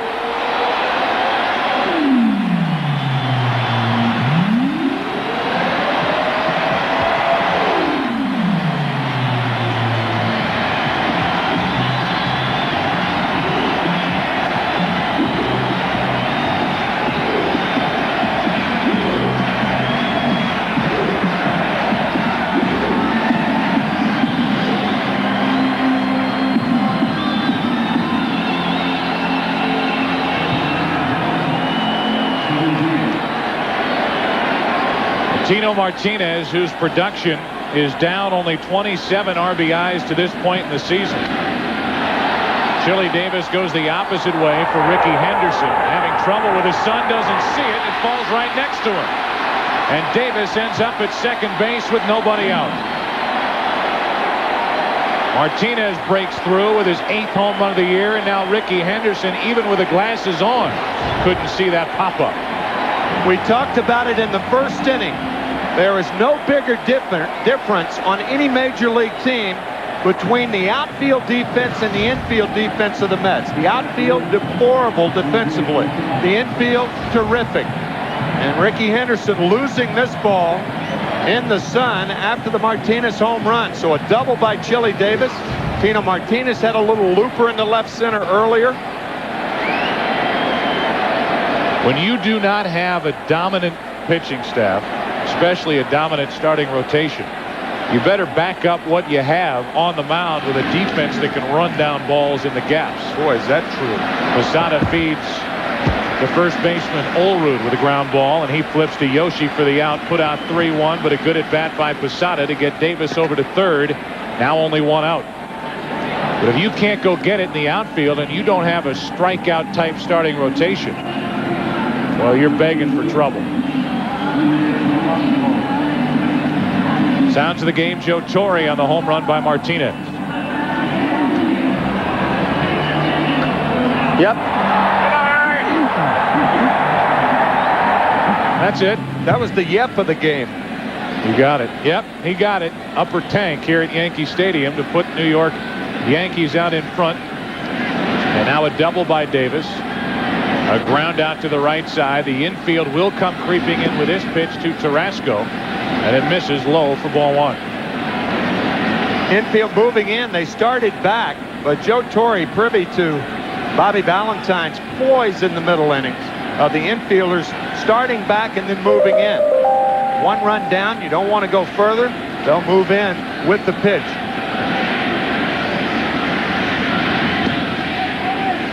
Tarasco takes a ball. It's 2-0. The disadvantage for an infielder in doing that, and now the halfway sign, so the infielders are playing middle with Chili Davis on at third. That's good strategy right there. But the problem with moving in, if the ball's hit to your right or left, you don't get as good a jump on it. So the infield halfway now with Tarasco hitting. The 2-0. Foul. Talked to Tony La Russa about this specific play, and you see more and more teams doing it because in some managers' estimations, it bothers the hitter. We talked about the hitter's background earlier with that photographer out in center field. If you have more movement around the pitcher during the pitch, well, he feels, La Russa, and I would imagine Valentine, that it can bother the hitter. I think there is an element of surprise to it. That's the left side, a pop-up. Will it stay in play? Ventura can't get there, and it's out of play for a 2-2 count on Tarasco. I think if you do it more than once, you'll lose the element of surprise. Ventura just out of Robbins' reach. Into the camera well there.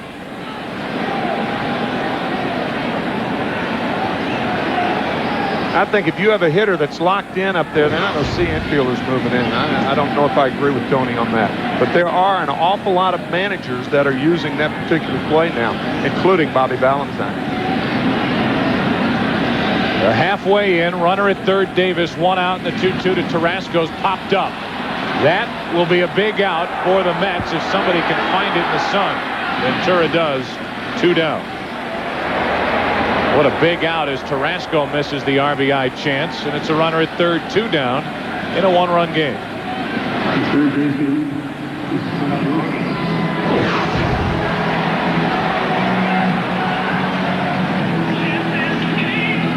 Pop up. Everybody looks up. And you can see how difficult it is for anybody. And there's a little sunscreen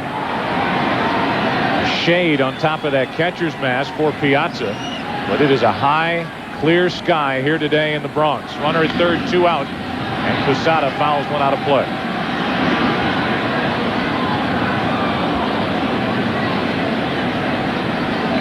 Rochus looking for the 2-out RBI hit. And how many times did he deliver last year for the Yankees? MVP of the 1998 World Series. 98 RBIs, hitting 7th, 8th, and 9th last year. Just a terrific year on the DL in the month of April with a sprained ankle. Really, it's almost the latter part of spring training. It's almost like Scott's just finished the latter part of spring training because he had spring training, went on the DL for most of April with that bad ankle, messed up his stroke, and it took him a while to get it back. You mentioned the go-ahead double in last night's game. He had an RBI single and a run scored in today's game in the third, and he bats with Davis at third, 2 out. And shoots one into right center field. Cedeno back, won't get it. Up against the wall. Brocious delivers. 5-3 Yankees in the fourth.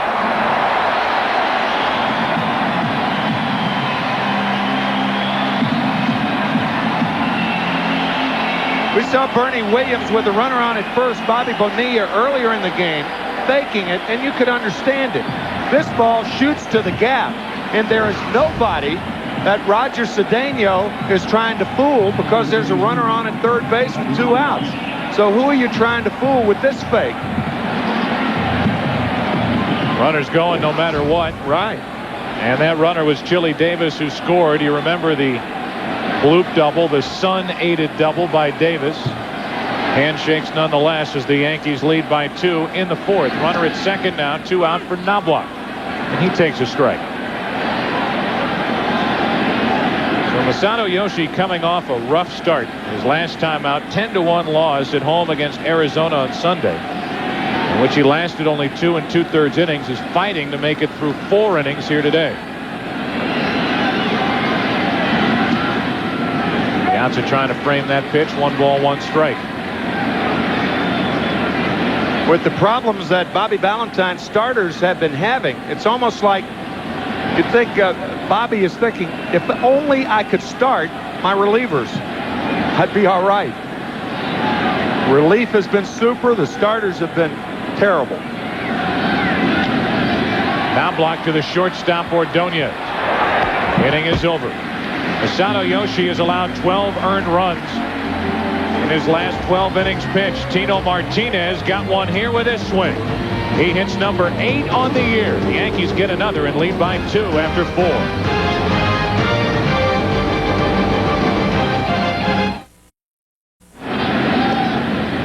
First pitch of the 5th inning is in for a strike from Hernandez to Edgardo Alfonzo. The 2, 3, and 4 hitters now for the Mets as they trail by 2. Led by 3 after 2.5 innings. Now trailed by a couple after 4. 1 ball, 1 strike from El Duque.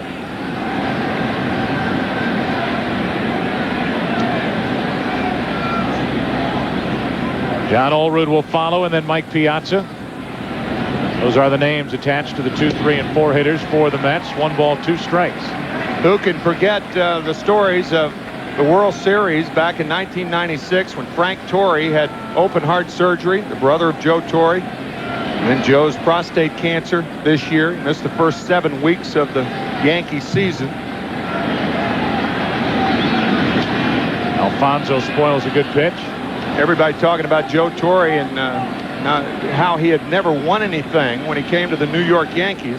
All that experience as a manager of the Mets, as a manager of the Atlanta Braves and the St. Louis Cardinals, all that experience as a broadcaster and in the game, he was like a fine bottle of wine whose cork was ready to be popped.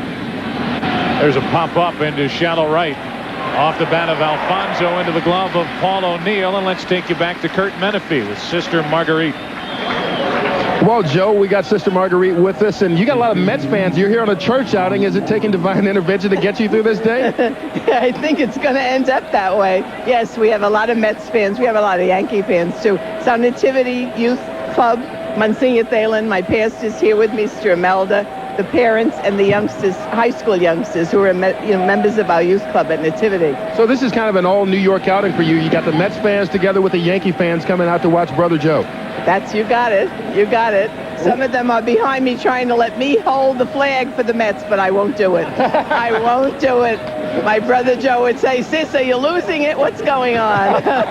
Well, Joe and Tim, it sounds like she's never going to convert over to the other side of the Mets. Thank you, Kurt. Here's a shot the opposite way off the bat of Olerud. He's trying for the double and will make it. A 1-out sliding double by John Olerud here in the 5th inning. She used to hold that Mets flag when Brother Joe was playing and managing the Mets in the late 70s, early 80s. Managing from 77 through 81. The classic Olerud stroke from line to line with John Olerud. And With that double, the tying run walks in. Mike Piazza, runner at second, one out. 5-3 Yankees, fifth inning. Piazza singled to help set up the RBI sac fly by Bobby Bonilla in the third inning, and he struck out.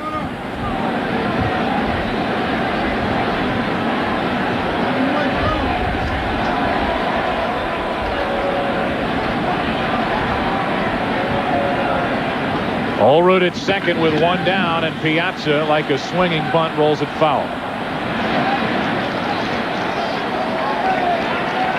Joe, you talked about Joe Torre as the Mets manager. He dressed funny in those days. Everybody dressed like that. They did. That's easy for you to say. Where's some 70s pictures of you? Well, I dress funny, too. And there are the numbers from 1977 and 1981. A player manager for the New York Mets, Joe Torre. Those were the days of platform shoes and leisure suits. And now roll the clock forward. That style is back in some circles, and Joe Torre is the other ballpark here in New York. I bet the Nehru suits aren't back in style. Runner at second, one out. The 0-1 pitch to Piazza. 1 ball, 1 strike. Elephant ear pants with the flares from the knees to the shoes. Sideburns. Chops. Here's a guy with some long sideburns and some different looking socks at the end of his legs as he tries for something to break up this 7-game losing streak for the Mets. We talked about it at the start. It's worth bringing back up. The Mets came in here having lost 6 in a row. They could very well walk out of here having lost 9 in a row. Bobby Valentine starting to come under fire, not only from outside sources, but from his own players. There's a look at the effort by Piazza and the legs of El Duque. The 1-2 pitch.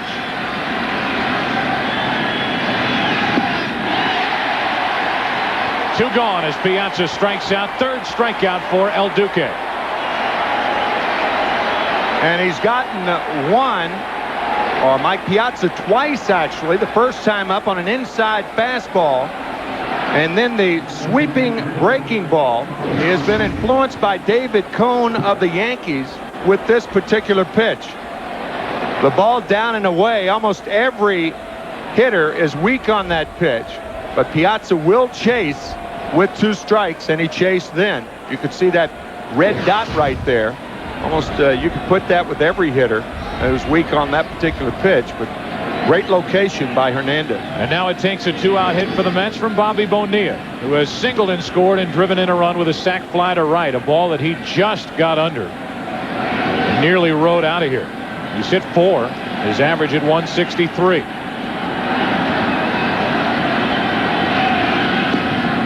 Bonilla waits for that pitch. It misses. 2-0.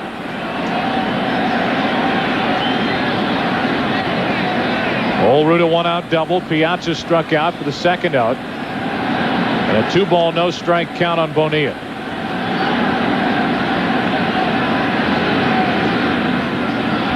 And Hernandez pitching carefully to Bonilla. Not a pitch around situation because Robin Ventura, if Bonilla gets on and if Ventura connects, the Mets retake the lead. Does he swing on 3-0? He does, and he pops it foul. Out of play for strike 1. 3-1. Let's go back to sounds of the game and Bobby Valentine.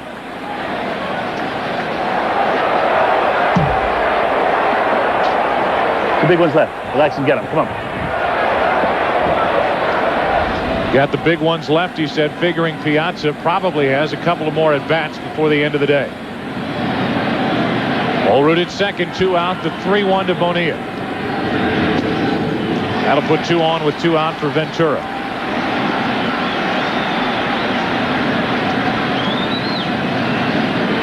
Second walk of the day issued by Hernandez. And now Robin Ventura bats representing the go-ahead run at the plate. So if you're Ventura, what do you look for right now off Orlando Hernandez? He hit the fastball out away from him for a double off the left center field wall and a check swing on the breaking ball. So if I'm Ventura, I look for the breaking ball early in the count. There's one high for ball one. Ventura came in at 268. He's doubled and scored today. Crowd quiet now as the Mets try to do something about this 2-run deficit in the 5th inning.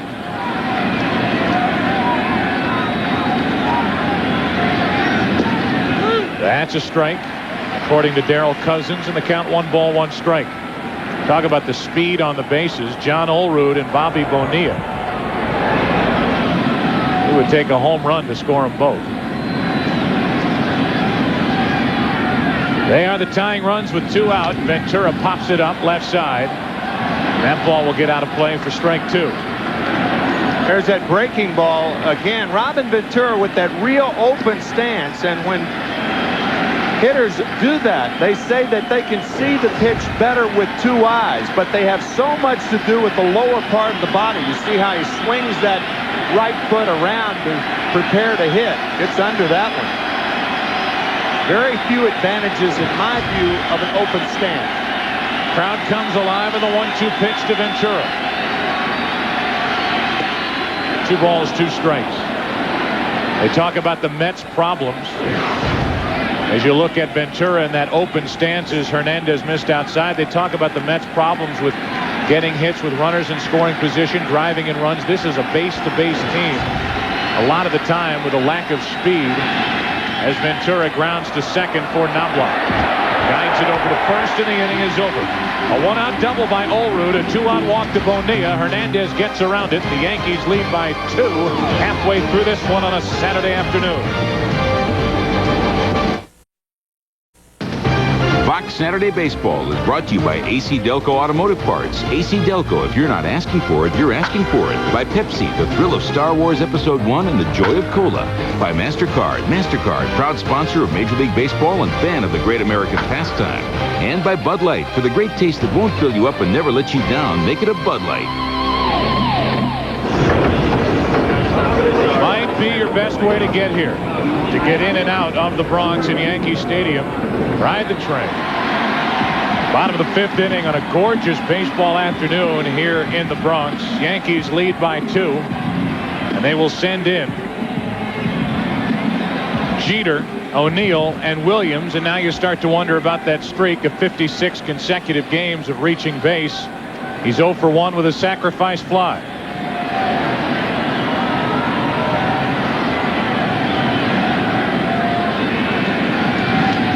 Strike 1. Most consecutive games reaching base. These are unofficial statistics. And in the decade of the 90s, the longest streak belongs to Mark McGwire. Over the last 25 years, you're looking at the best. McGwire, Clark, Boggs, Thomas, Jeter. Jeter trying to inch his way up that list. Fights it off and drops it foul. Nearly 57, as that was inches foul down the right field line. 57 missed by inches. 58 years ago, Joe DiMaggio would have been at the top of the list. He was on base 74 games in a row. The 56-game hitting streak, then he walked in game 57. He went on remarkably to hit in another 16. Walked in game 74 and did not reach base in game 75. Unveiled on April 25th, the Yankee Clipper who passed away this spring. What a memorable day that was. Paul Simon singing "Where Have You Gone, Joe DiMaggio." Jeter fouls it out of play. You saw the shot of Whitey Ford, Bill Rizzuto, Yogi Berra, who was here at the park last night. Nation turns its lonely eyes to you.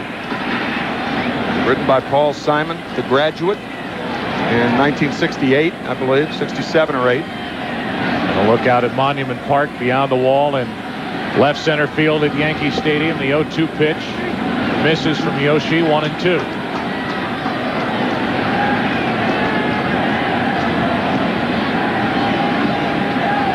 O'Neill and Bernie Williams will follow Jeter to the plate in the 5th inning. Yankees batting and leading by 2. Trying to take the first 2 games of this weekend 3-game set. A look from catcher Cam on that drive foul, backing out of play. Well, now you get a chance, Tim, to see Derek Jeter day after day after day after the last couple of years seeing him sporadically on the weekends and then seemingly throughout the postseason. And I would imagine you're more impressed now than you were before. His improvement from this year since last year, eye-opening. Spoils that pitch. It's still 1-2. Always one of the best 2-strike hitters in the game. He's increased his power output by working on that top hand in spring training. Absolutely unflappable. One of the more mature young men I have ever met and seen perform. And what a classic number 2 hitter. Where's number 2? Hits second, and he shoots one into right field. 57 consecutive games. Jeter has reached base. He's going to try for the double and make it. He's there with nobody out.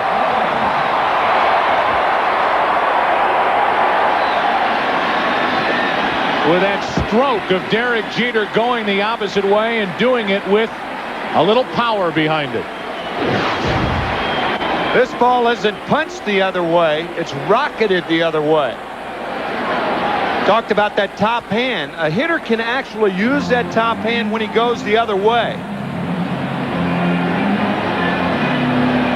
Saw it right then. Through the zone. With authority. 57 consecutive games and counting, reaching base for Derek Jeter. That double not only extends the streak, but ends the day for Masato Yoshi.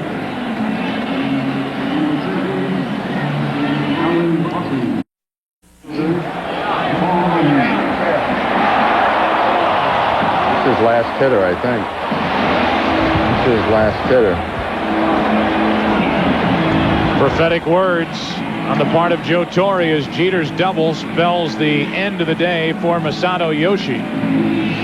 And the reason is very obvious as to why this would be a time for a pitching change as Watson comes in to face Paul O'Neill.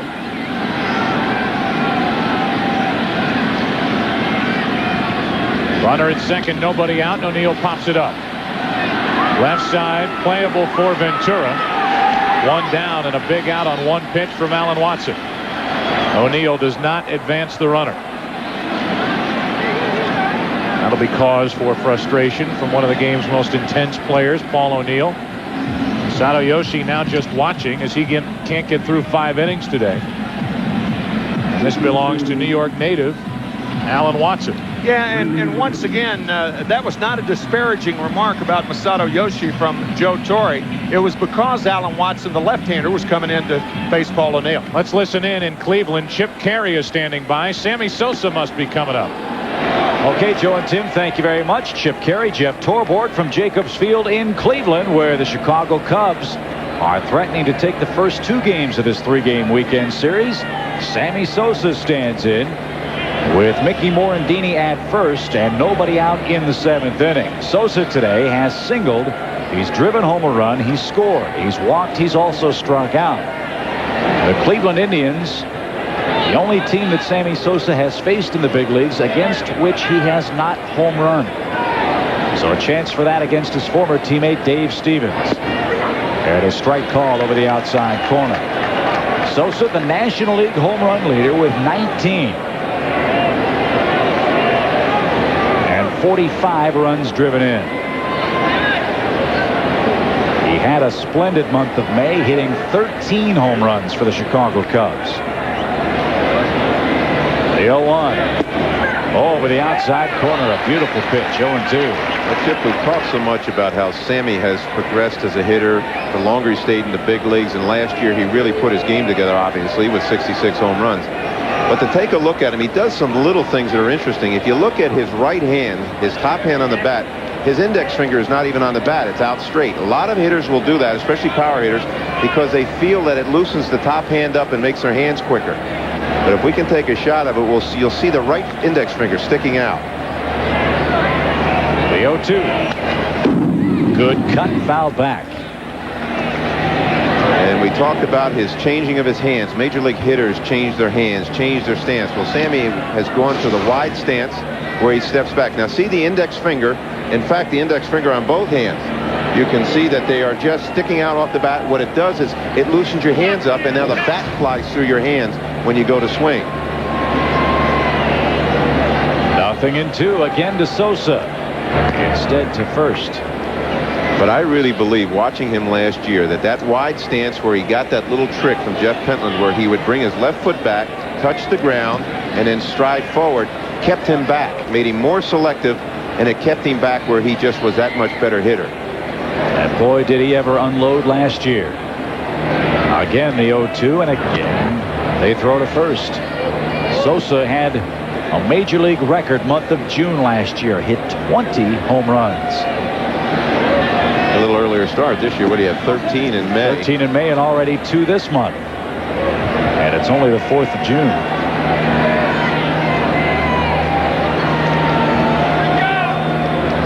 The 0-2 struck him out.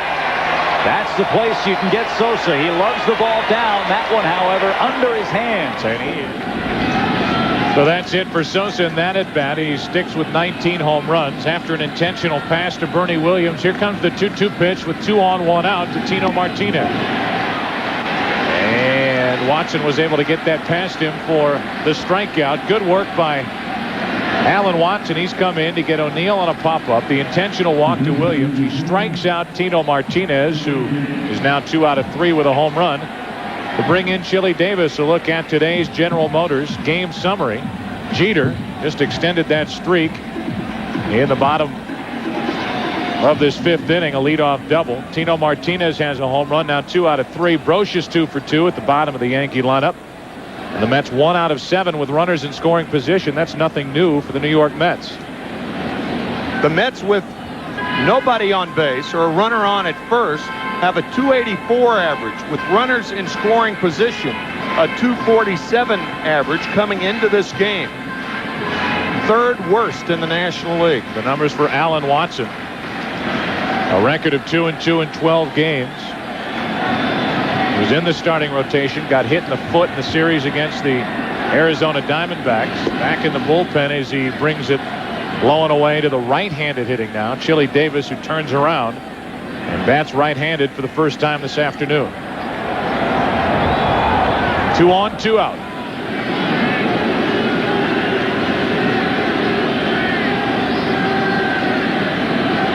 Chili Davis has bounced into a double play, doubled and scored. Late swing, 1 ball, 1 strike.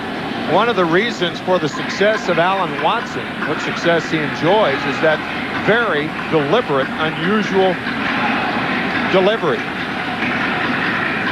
Taking the ball out of the glove, the hesitation.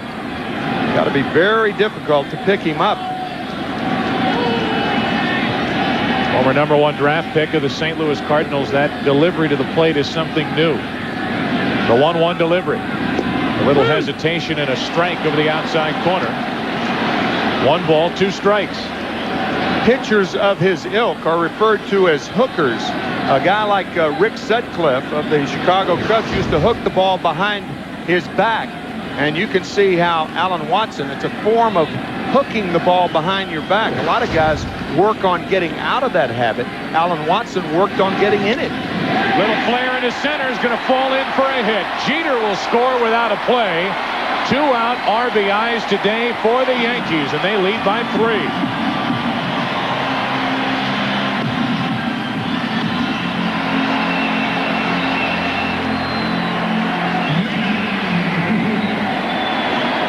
One of Joe Torre's philosophies as a hitter was to, with 2 strikes, make the pitcher jam you. That's what Chili Davis did, and loops one over the head of Ordonez as Jeter scores. The reason you do that is you're protecting the outside part of the plate. You can't protect both ways. That ball in off the plate. Chili fights it off for another run for the Yankees. Joe Torre, who worked that philosophy into an MVP season for the Cardinals back in 1971.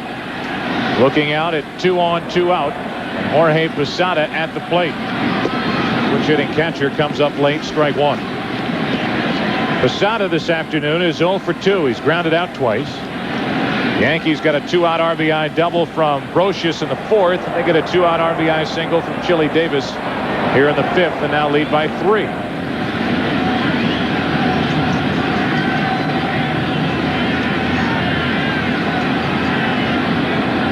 Runners on at first and second, 2 down, and strike 2 on Posada.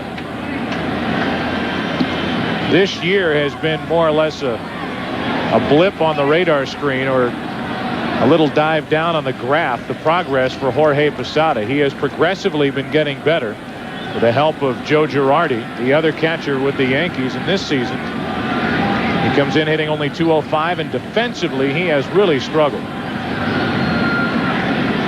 7 pass balls for Posada this year. 1 ball, 2 strikes. And some of the wild pitches that the Yankee pitchers have thrown are balls that Posada should have at least kept in front of him. Now keep in mind, Posada signed as a shortstop, converted to the catching position back in '92. Didn't grow up with the catcher's mentality. And that's very important when it comes to putting down signs. Because if you go through the minor leagues with that catcher mentality, then you know how pitchers think. There's so much more to the position than just the mechanics of throwing, blocking the ball in the dirt, putting down fingers. One of the very, very important things and Posada was learning. And he's fortunate that the Yankees are so good that they can ride that out. Great point. And let him figure his way behind the plate. They don't have to worry about all those pass balls. They don't have to worry about him hitting .205. He has the luxury of learning here at the major league level and of stumbling right now, but having the chance to right himself. Yep.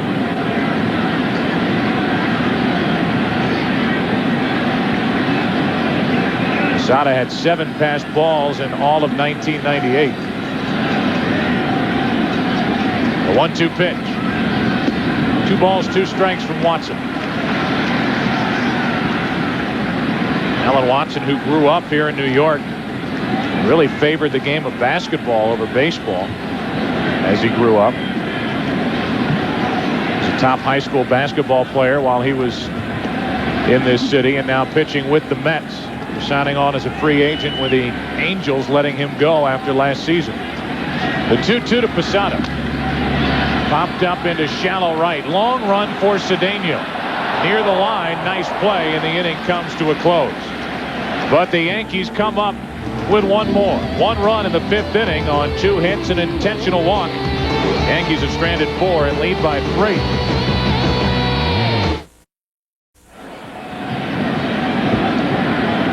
Well, Orlando Hernandez goes back to work in the 6th inning, and we've talked really the last couple of years with the defections of some of the Cuban baseball players coming to the major leagues, and Orlando Hernandez, one of the last to come over lately, as he gives that high leg kick and brings it to the plate. We've talked about the importance of the game of baseball in Cuba and how the development of the game of baseball has mirrored its development here in the United States, as he brings in a big overhand slow breaking ball for a 1 ball, 1 strike count. There's a great new book out written by Roberto Gonzalez Echeverria called The Pride of Havana, which is a history of Cuban baseball. And if you're just a fan of baseball, you ought to check out the book, because Cuban baseball is very much a part of the development of the game that we know today. 2 balls and a strike on Brian McRae leading off. Ordonez will follow, and then Cedeno, bottom 3 in the lineup, as McRae takes a strike. 2 balls, 2 strikes. How about that? A 1-0 breaking ball for a strike, a 2-1 breaking ball for a strike, and El Duque has a 3-run lead. It's 6-3 Yankees, 6th inning. 2 balls, 2 strikes on McRae.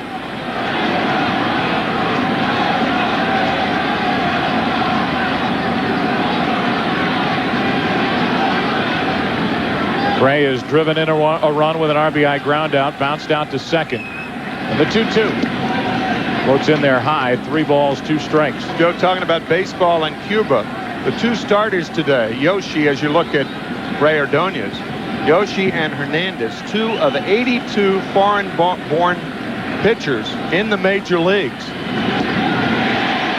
And McRae is gone to start the 6th inning. A Budweiser game break. Let's go back to Keith Olbermann in the Fox Network Center. Joe, middle of the 7th now at Jacobs Field, and the Cubs continue to pile it on the Indians. Henry Rodriguez, RBI single, making it 7-4 now. Paul Assenmacher. We'll go back to you, Joe. Say hi to Spike, Sister Marguerite, my mother for me. Okay. They're sitting together now. Spike, Sister Marguerite, this is Mrs. Olbermann. 1 out, nobody on. And a strike over the inside corner from El Duque. And the numbers for Hernandez. Echevarria, by the way, is a Sterling Professor of Hispanic and Comparative Literature at Yale. And one thing that he brings up is interesting in the context of 1999 as the strike is poured in there 0-2. It was not some great seismic event that a team from Cuba beat a Major League Baseball team. It has happened in the past. In fact, back in 1908, the Reds went down there and lost. A ball and 2 strikes on Ray Ordonez, so 2 Cuban-born players facing off against one another. In 1937, the New York Giants, off 2 consecutive National League pennants, went down there. Carl Hubble on the mound and played to a 1-1 tie, so there's some history there. And it's an interesting read. 2 balls, 2 strikes, 1 out, nobody on.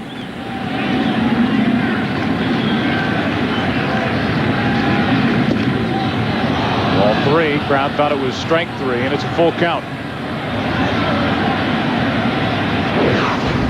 Was it outside? Good call. Camera angle umpires love to hate. 3 balls, 2 strikes. And Ordonez pops it up to the right side. For Tino Martinez, gives it a look, but it's out of play. Still 3-2.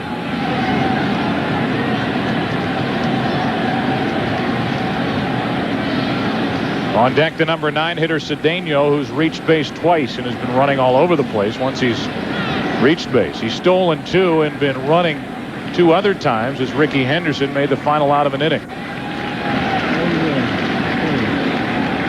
Ordonez waiting for the 3-2 pitch.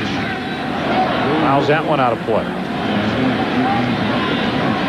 Ray Ordonez has had a tough time, despite his low career major league average, of laying off borderline pitches. He is not as selective as the Mets would like him to be. 3 balls, 2 strikes, 1 out, nobody on. And he pops this one into left center field. Pretty well hit. Williams going back to pull it in, 2 down. Well, this Tuesday, don't forget, it's game 1 of the Stanley Cup Finals as Dominic Hasek and the surprising Buffalo Sabres faced off against Mike Modano, Brett Hall, and the Dallas Stars. The war for the Stanley Cup begins. Don't miss game 1 live this Tuesday night, 8 Eastern, 5 Pacific on Fox. Dallas winning in that decisive game 7 last night, winning and beating Colorado, and behind the great goaltending of Eddie Belfour, moved to the finals. That addition of Brett Hall for this season has helped the team as they get to the finals under Ken Hitchcock, trying to upset or knock off the surprising Buffalo Sabres. 2 out, nobody on. 0-1 the count on Cedeno. Cedeno pops it into right field. Well hit. O'Neill back on the track, has room, and makes the catch to end the inning. Mets go in order in the 6th inning. Bottom of the 6th. Bottom of the order coming up for the Yankees, who lead by 3.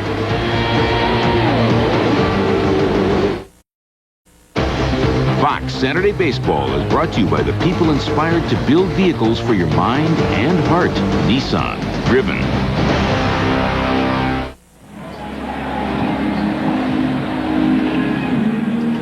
A look at one of the monuments out in Monument Park. George Herman Ruth. We really got this Yankee Stadium history underway, and if you haven't seen, this is my last literary selection for the afternoon. If you haven't seen the latest issue of Sports Illustrated, great history of Yankee Stadium detailed in there. Here's a ground ball to the right side. Watson's going to have to hurry, and he gets there, beating Tarasco to the plate, put out 3-1. Beat him to the bag for the first out. The number 9 hitter, Scott Brocious, will walk in. Other scores start to roll in. Bottom of the 7th inning with the Cubs up by 3 over Cleveland. See, I told you, Tim. Ryan would be all over Berlin today. 1 out, nobody on. 3:35 on the scoreboard clock here at Yankee Stadium. And the number 9 hitter, Brocious, 2 for 2, is at the plate. That is a different league, I hope. Otherwise, the road trips would be horrible. It would be good once you got there. Chicago to Frankfurt, what is it, about 13 hours, 12 hours or such? Somewhere in that neighborhood. Rhine-Main Air Force Base over there. 2 balls, no strikes. Some of the baseball scores have looked a lot like that football score. And I think there are a number of reasons why. I know you still don't think the baseball is juiced. Well, I'll tell you. Now, wait a minute. You might. Brocious takes a strike, 2-1. You are causing me to waver. I'm still not firmly convinced that the baseball is too firm. However, I am leaning the other way, and I do have the right to change my mind, do I not? Absolutely. Okay. Into right field, 2 balls, 2 strikes. And a fly out to right to take care of the at-bat for Brocious. 2 out. Well, Fox is bringing you this season's All-Star game from Fenway Park in Boston. What is the distance from Yankee Stadium to Fenway?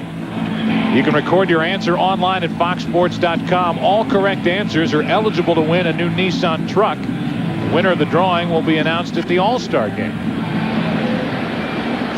So there you go. There's the question. What is the distance? I guess we'll do it in miles. Is that how we're doing this? It's closer than from Chicago to Frankfurt. I'll guarantee you that. Well, that we know. There you go.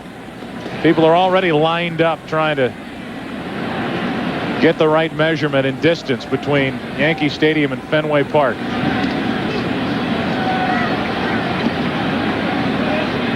That reminded me, back in 1976, the bicentennial, Bill Giles, who was then the business manager of the Phillies, had a Paul Revere lookalike ride a horse from Boston to Philadelphia to deliver the first pitch.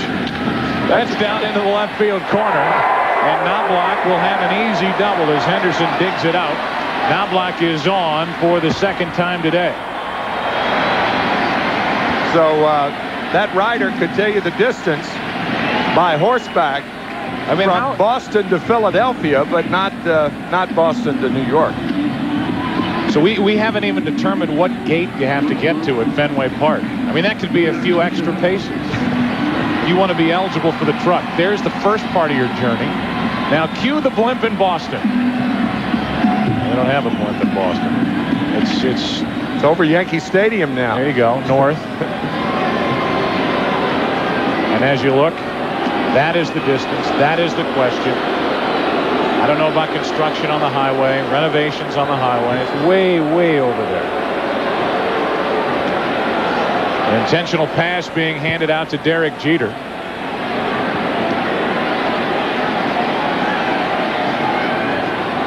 This will be ball 3 from Alan Watson after the double by Knobloch. And it's going to be up to the left-handed hitting O'Neill, who fouled out with Jeter at second and nobody out back in the 5th inning when Watson was first brought in. We've been showing you the views from the blimp. The CDW.com blimp tour is making its television debut today at Yankee Stadium. That, by the way, is the 2nd time in less than 24 hours that the number 2 hitter has been walked intentionally to get to the number 3 hitter. How often do you see that? Well, that's rare. That is rare, and that'll tell you how good Derek Jeter is going right now for O'Neill, who has been one of the most consistent American leaguers over the past 4 or 5 years. Struggling right now at the plate, batting with 2 on, 2 out, taking a pitch in the dirt from Watson, ball 1.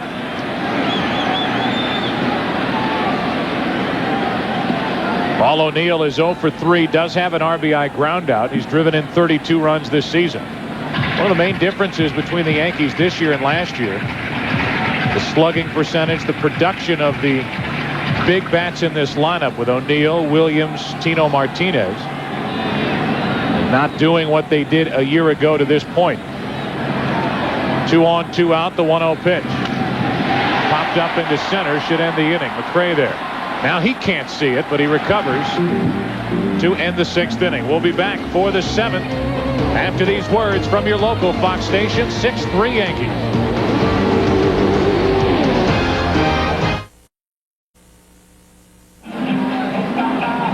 Top of the order for the Mets, Ricky Henderson, Edgardo Alfonzo, and John Olerud against Hernandez. 7th inning, and the Yankees lead by 3. There is help if needed in this 7th inning for the Yankees out in their bullpen. Mike Stanton, the left-hander, Ramiro Mendoza, the right-hander.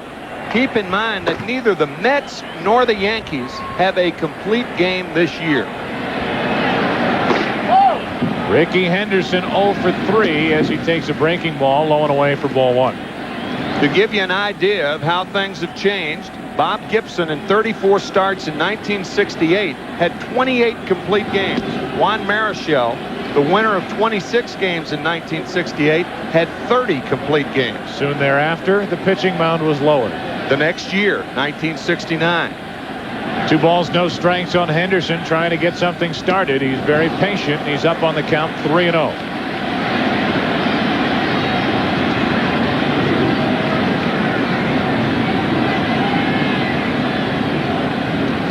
He'll be taking here on 3-0, and he takes a strike. 3 balls and a strike.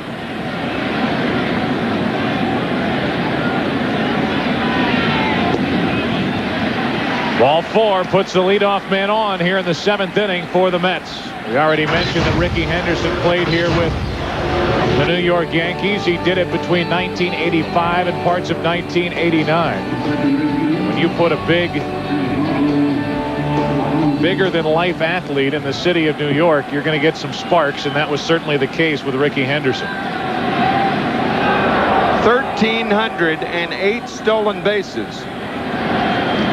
Lou Brock with 938 stolen bases. So Ricky Henderson, as we speak, 370 stolen bases ahead of his nearest competitor, who is no longer a competitor, but what a great competitor. Speaking of competitors, Lou Brock, the great Hall of Famer. 1 on, nobody out for Alfonzo, who takes a strike. Ricky Henderson did not endear himself to Cardinal fans or Lou Brock fans. When on the day he broke Lou Brock's record, who kept traveling around with the A's and would go from city to city to be there. Yeah. With Lou standing there, Ricky said, "Today I could say I am the greatest of all time." And he was.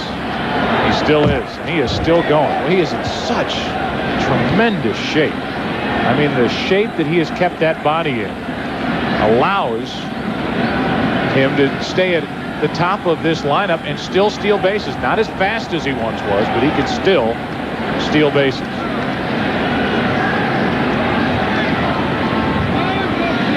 No time granted. Ball 1, low and away, makes the count 1 ball, 1 strike on Edgardo Alfonzo. That's right. Home plate umpire Darrell Cousins saying you called time too late. And fortunately for Alfonzo, the ball was low and out of the strike zone.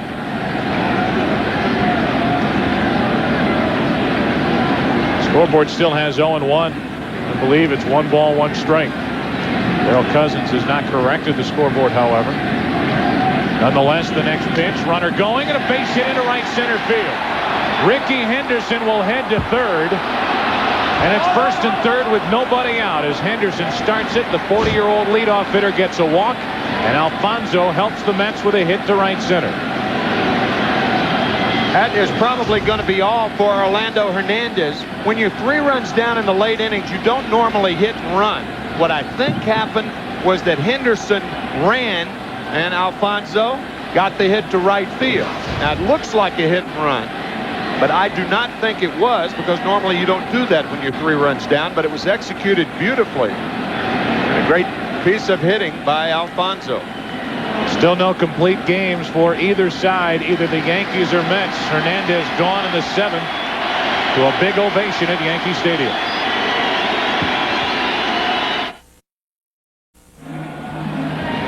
Edgardo Alfonso with a hit to the right side. Henderson going all the way around to third. We didn't think that Bobby Valentine would hit and run in this situation.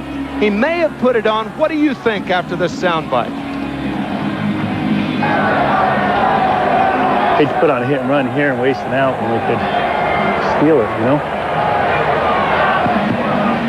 Yeah, what do you think? Sounded like he wanted to steal it. Yeah? Didn't it? Yeah. And Henderson was off and moving on the hit to right center by Alfonso. Gone is Orlando Hernandez, and into the game is a left-hander, Mike Stanton.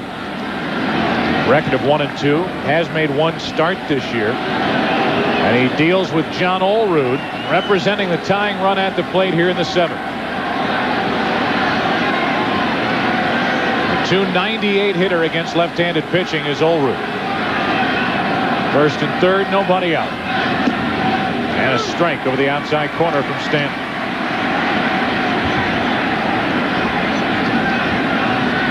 We talked at the top of the day, and now Jorge Posada gives signs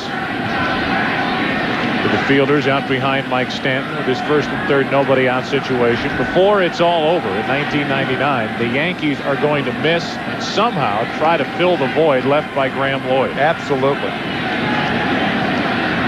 Now a Toronto Blue Jay. A look to first, and Alfonso gets back in plenty of time. Last checking, as a matter of fact, Graham Lloyd with 3 saves for the Blue Jays. Mike Stanton probably will be pitching to only Olerud because Ramiro Mendoza continues to throw, and with Piazza on deck, he'll probably come in to face Mike. Runners at the corners, nobody out, and Olerud fouls away strike number 2. The big guy, Piazza, waits on deck. We talk so often about save situations. Well, this game might very well be saved here in the 7th inning. 2 on, nobody out. Olerud trying to get that big hit for the Mets, and boy, do they need it. Losers of 7 in a row. Breaking ball is low, a ball and 2 strikes. We talked about Jeter going to right field and how proficient he is, as you see Ramiro Mendoza warming with 2 strikes. Well, Olerud just as proficient in going to left field with 2 strikes the other way. Ball and 2 strikes. Olerud fouls it away. Just to underline it again, you're the Mets. You've lost 7 in a row. You're down here 6-3 in the 7th inning. You have an opportunity in the late innings against this Yankee team, and you face the prospect of losing the first 2 games of this series, facing Roger Clemens tomorrow night with a struggling Al Leiter on the mound. This is an opportunity the Mets do not want to waste.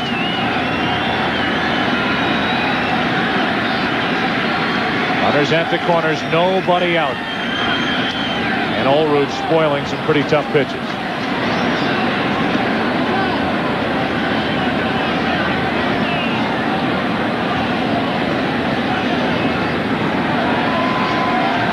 There's Al Leiter.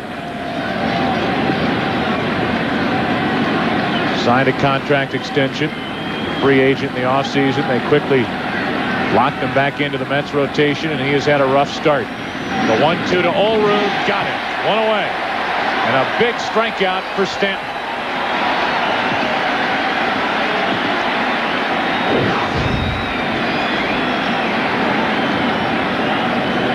One man faced, 1 strikeout. Stanton, his work is finished for the day. With Piazza coming up, Mendoza coming out of the pen for the Yankees.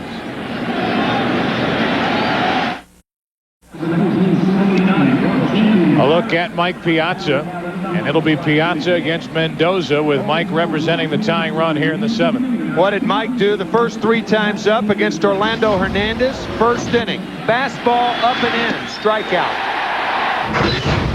With Olerud running in the 3rd, a single to right center. 5th inning, Olerud on at 2nd, breaking ball low and away. So Piazza will receive a different look from Ramiro Mendoza. He does not drop down. As a matter of fact, it's imperative that Mendoza stay on top of his sinker. What happens with Ramiro It's told us by Mel Stottlemyre. He drops his hand down. And when he drops his hand down, he has a tendency to push the ball, and the ball tails in the strike zone and doesn't sink. So you folks at home can watch for that from our center field camera. If you see the ball laying in the strike zone, those are the pitches that Piazza murders. But if it goes down, he's got one of the best sinkers in the game. Look at scores from around Major League Baseball. At least that Cubs game, they still lead by 3 late in the game in Cleveland. NFL Europe scores as Henderson walks back to third. Runner at first is Alfonso, a strikeout by Olerud. Stanton is gone, and now Mendoza. You remember our Fox Sounds of the game when Bobby Valentine patted Piazza on the backside and said, "You got 2 big ones left. Come on, stay in there." And here is his most important at-bat of the afternoon. A chance for Piazza. First and third, 1 out. And a strike over the inside corner, and Piazza didn't like that call. The sinker from center field. Watch the ball go down. In a Yankee perfect world, a double play ball. He throws a lot of ground balls, about 2-1 to fly ball outs. Who leads the National League into rounding into double plays? The man at the plate, Piazza, who's now set up at 0-2.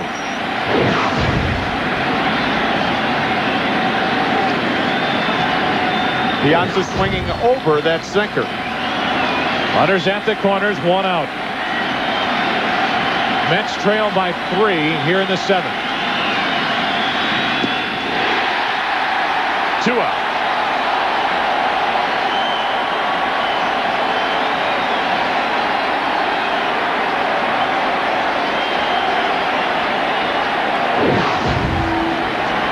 Good morning. Good afternoon. And good night, says Mendoza. All sinkers. And now with first and third, 2 out, who does this Met rally and its success rest on? Bobby Bonilla. He's had a nice day at the plate. Takes a ball. Bonilla walked his last time, hit a sacrifice fly in the third, and singled and scored in the second. He has been able to put everything aside. Have really 3 good at-bats in this game. Runners at the corners, 2 down. Out in front is Bonilla, 1 ball, 1 strike. I do not think Mendoza will come inside to Bonilla in this sequence. Bobby Bonilla, a lethal down and in hitter, represents a tying run. Mendoza will probably stay away. You make a mistake away, it's a 6-4 ball game. If you make a mistake to Bonilla inside, it's a tie game, or could be with the short porch here at Yankee Stadium. 2 balls and a strike. Bonilla could not hold up. He went around 2-2.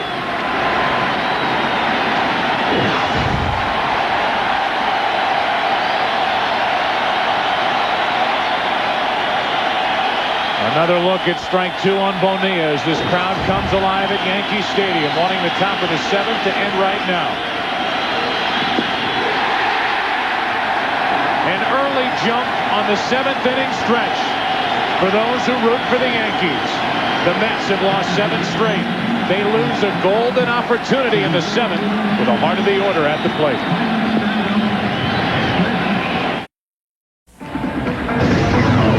Welcome back to Yankee Stadium. Who has our A&W fan cam zeroed in on today? Member of the royal family, I think. A regal figure indeed. That is Prince Charles' little-known brother, Zeppo, who is here at the ballpark today. King of the Bronx. How about that? That's enough of him. Bottom of the 7th inning. Bernie Williams first up. Alan Watson has worked well out of the bullpen for the Mets and delivers ball 1 low. Got to be a long game for that dude to come back on camera, right? Yes. It's an old play-by-play announcer down there. Yep. Yep. 1 ball, no strikes. Good pitch from Watson. 1-1 to Bernie Williams. Williams has walked, singled, been out stealing, and been intentionally passed.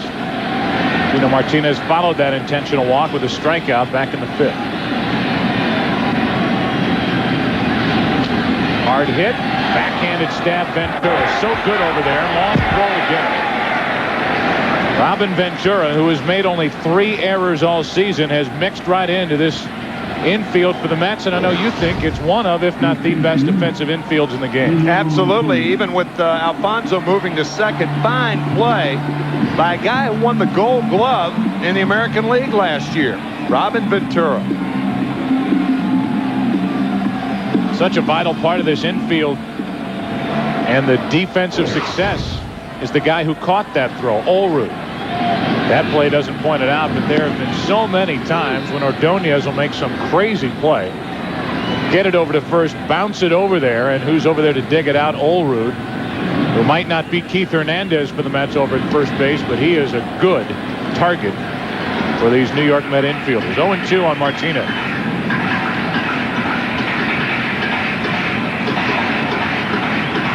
.6-3 Yankees as they bat here in the bottom of the 7th.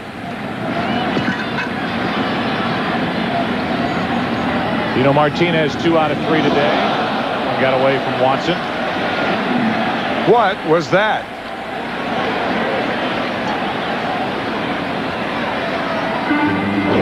That was just one of those balls that was, as Bob Uecker would say, just a little bit high. Air ball. Here's the 1-2 from Watson. The breaking ball is fouled back. Tino Martinez clubbed one into the upper deck back in the 4th inning, leading off to put the Yankees on top. They've added to that lead with another run in the 4th inning and one in the 5th. Driven in by Chili Davis. The 1-2 to Martinez. Popped up. Foul territory, Piazza. 2 down.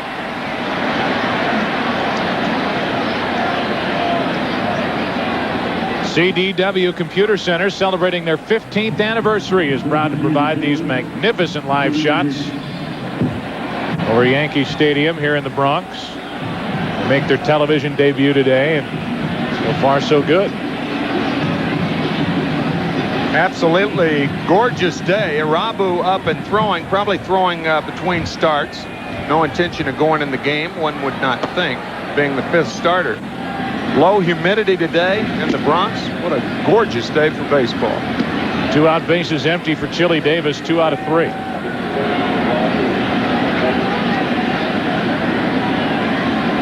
Davis has bounced into a double play, doubled and scored, and driven in a run with a 2-out RBI single in the 5th. Alan Watson is certainly giving these Mets what they need out of their bullpen. He did give up that hit to Chili Davis in the 5th. Got around a 2-out double by Knobloch in the 6th. Posada waits to bat next, either here in the 7th or leading off the bottom of the 8th. 6-3 Yankees, 7th inning. Davis swung and missed. Strike 2. Mike Piazza, remember, is wearing catcher cam, and after that foul ball that he caught from Tino Martinez, rather menacing sight right there. It is. Bending over to put on catcher cam. Surreal. 2 balls and a strike, 2 out, nobody on, and Davis takes ball 3, 3-1.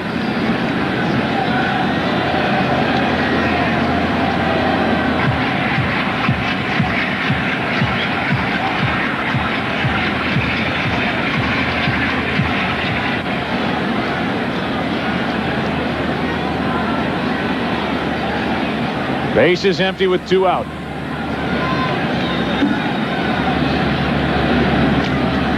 Chili Davis pops it up off the end of the bat. Ordonez has to go a long way out there, and he makes the play to end the inning. Yankees go in order for just the 2nd time all day. We played 7. Yankees trying to take the first 2 of this set, lead by 3.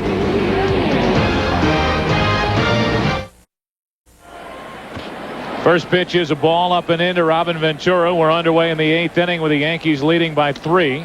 A chopper to the left side, picked up by Jeter. Ventura's gone, one away in the 8th inning for the Mets. Joe Buck and Tim McCarver with you. This is our little perch here at Yankee Stadium. And we've talked about it a couple of times, but here are the Mets. They are, 5 outs away from losing 8 in a row. And if they do lose 8 in a row, they will have blown 8 different leads during that streak, which is atypical of a team with a good bullpen. That includes maybe 2-3 times in one particular game, but they've had their chances, and Bobby Valentine pacing in that dugout with good reason. And as you so appropriately put it, the prospects of facing Roger Clemens tomorrow night. If they lose the next 2 games, the Vice Titans next week. Brian McRae, one of the 2 put on irrevocable waivers by the New York Mets, allegedly. Bobby Valentine was asked about that. He said, I don't know. I know nothing about that. Which is difficult. Odd. That's difficult to believe. How odd is that? The general manager and the manager? No communication there?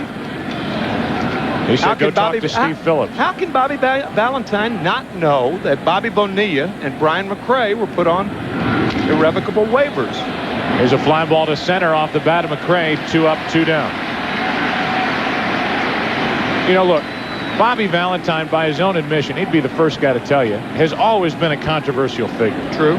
Trouble has seemed to follow him around, and success has followed him around. I mentioned that he hasn't had a team of his finish first in a division in 14 seasons as a manager, but you've got to give this guy credit. Absolutely. For helping to milk as much out of this Mets team the last couple of years and overachieve as they have the last couple of years. But now as things start to roll downward for these Mets, they are on the verge of losing their 8th consecutive game. We talked about it earlier. Reports are that Bob Apodaca, as Matt Franco pinch hits here, that Apodaca may become the fall guy, which would be, as we said earlier, at least I said, ludicrous in my mind for a guy who's done a very good job as pitching coach of the Mets.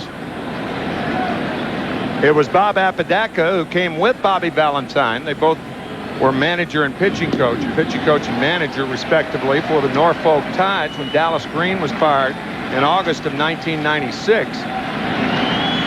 In 97, the Mets won 88 games. In 98, the Mets won 88 games. The failure to get to postseason last year was critical in the growth of this organization.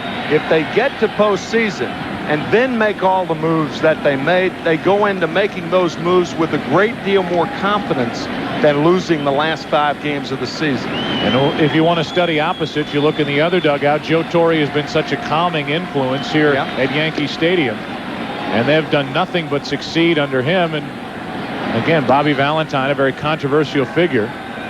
He has his detractors. He has his supporters. Some of the biggest names in baseball. You look at his winning percentage, 3 games under the 500 mark.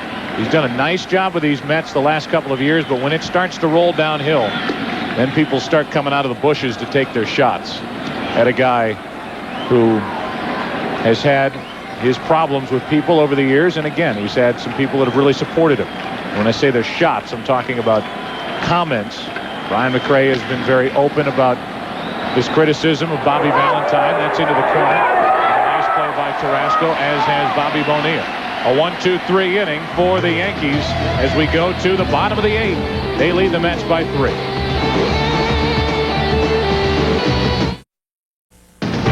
Fox Saturday Baseball is brought to you by Nextel. You've never used a phone like this before. By A&W. With A&W, it's good to be thick-headed. By Fram Extra Guard, the only filter with the rough, textured, sure-grip top. It makes changing your filter a lot easier. And by Brewery Fresh Budweiser, official beer of Major League Baseball. This Bud's for you.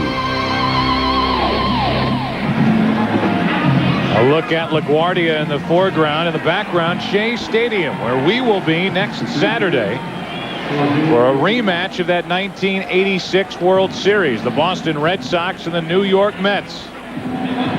Orioles and Braves as well early next Saturday, 12:30 Eastern, 11:30 Central. More sounds of the game next week. New shortstop is Luis Lopez, takes over for Ordonez as Turk Wendell takes over for Watson, who went 3 innings, no runs on 2 hits, 2 intentional walks, a strikeout. And it's Wendell making his 31st appearance of the year. It's tops in the major leagues. 1 ball, 1 strike on Posada.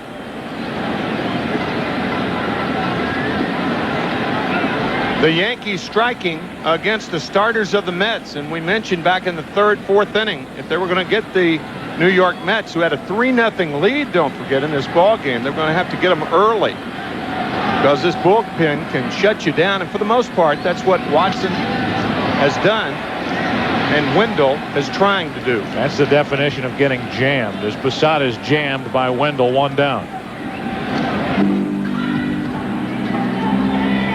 Posada 0 for 4, and Tony Tarasco will come to the plate. 1 out of 3 with a double and a run scored. The closer, Mariano Rivera, who has saved 10 straight games in his opportunities to pick up saves. He's 10 for his last 10, 14 overall, getting ready for the ninth.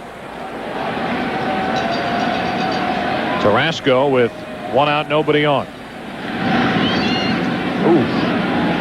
Piazza missed it. Darrell Cousins, his right leg didn't. That hurt.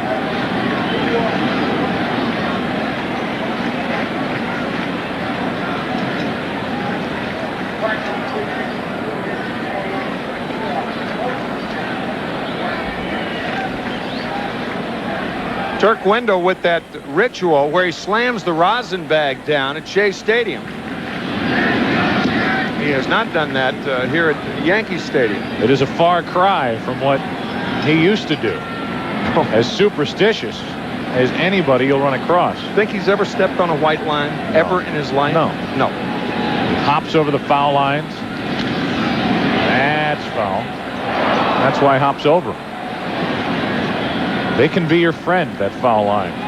Turk Wendell with a 2 ball, 1 strike count on Tarasco. He used to, and it's an old story now, he used to brush his teeth after every half inning. Just feverishly brush his teeth. He used to eat licorice, black licorice, during the half inning. Used to make, I believe, sign of the cross behind the mound on the backside of the mound before he walked up on top. And now it's kind of mad Hungarian Al Raboski-esque as he turns his back on home plate, wheels around and slams the rosin bag down on the pitching mound. That's what it's come to, and he doesn't step on white lines. 2 balls, 2 strikes on Tarasco. Good play by Alfonso. He stayed down on it. 2 up, 2 down. Listening to Derek Jeter and his thoughts on this season with regard to Joe Torre. Well, I think his return pretty much put an end to any stories we had in spring training. I mean, any questions that we had. You know, right after his surgery, he came in. He was in and out of the clubhouse, so we had a chance to see him during the period he was gone. But we knew he wasn't coming back until he was 100% healthy. And once he returned, we all knew that it was the end to the story. Cancer, anytime you hear the cancer word, it's something that it was real serious. And everyone was concerned, and he brings a certain sense of calmness to our team. So, yeah, it's great to have him back. I think those sentiments echoed throughout that entire Yankee clubhouse. 1 ball, 1 strike on Brocious, who's 2 out of 3 today. Bases empty, 2 down. Attendance here today, 55,000. 935. Little fly ball to the right side. Alfonso puts it away. The Yankees go in order in the 8th. To look at Joe Torre, he'll get around 170,000 for the 3 games this weekend. Interleague baseball, good for New York.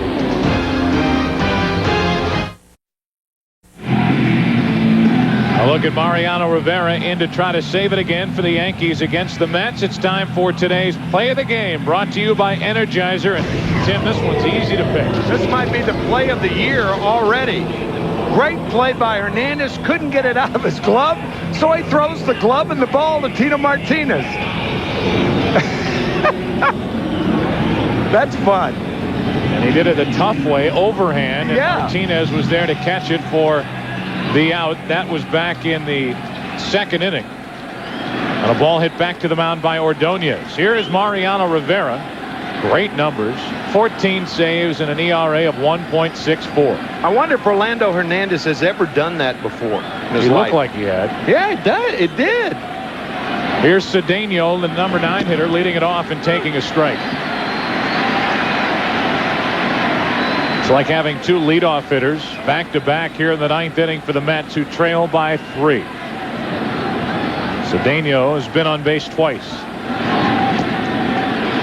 Blistering pitch in there low. 1 ball, 1 strike. The New York Mets have lost 7 in a row. Trying to rally to avoid number 8. That won't help. High hopper did not block. 1 down.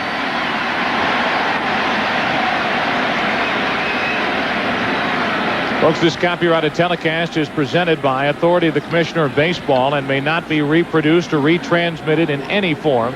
The accounts and descriptions of this game may not be disseminated without expressed written consent.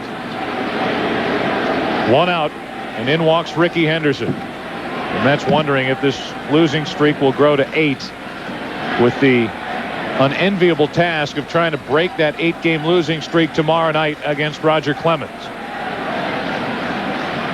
who will be shooting for his 21st consecutive decision in his favor. Streaks all over the place. Yep, he's 4 shy of the major league record, of tying the major league record set by Carl Hubble back in the mid-30s of 24 in a row. 1 ball, 1 strike on Ricky Henderson, 0 for 3 with a walk. Last time Roger Clemens lost a game was last May 29th, pitching for the Blue Jays. Cleveland Indians beat him and the Blue Jays on May 29th of '98. That's the last time he has lost.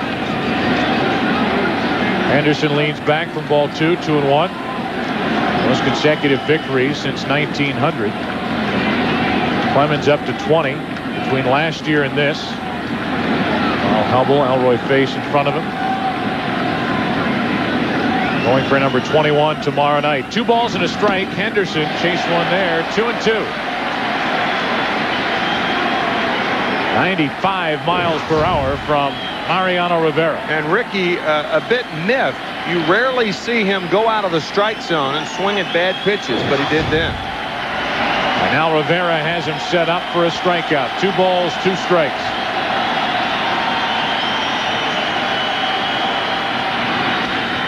Into right field, O'Neill. 2 out. Tonight, the foot races and the suspect who came down the hard way on cops. Then he rides the rails, murdering along the way. Help police catch this suspected serial killer on an all-new America's Most Wanted tonight on Fox. 8 Eastern, 7 Central. What the Mets most want is a 2-out rally, but they're down by 3 against one of the game's best closers. Alfonso takes a ball.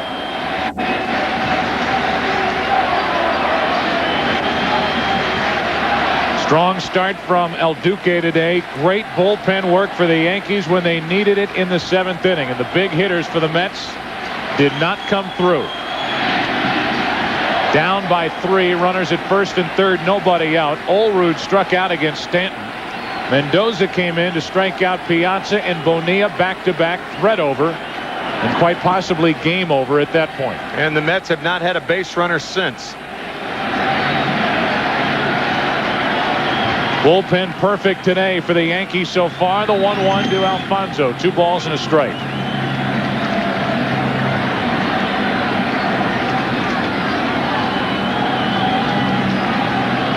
Olerud hoping to get a chance. He waits on deck. Mets may be down to their final strike. 2 balls, 2 strikes on Alfonso.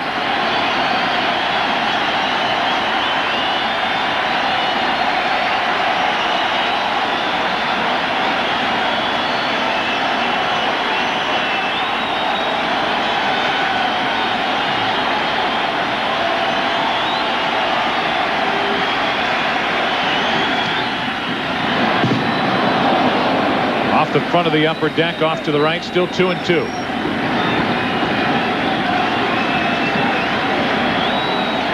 6-3 Yankees over the Mets.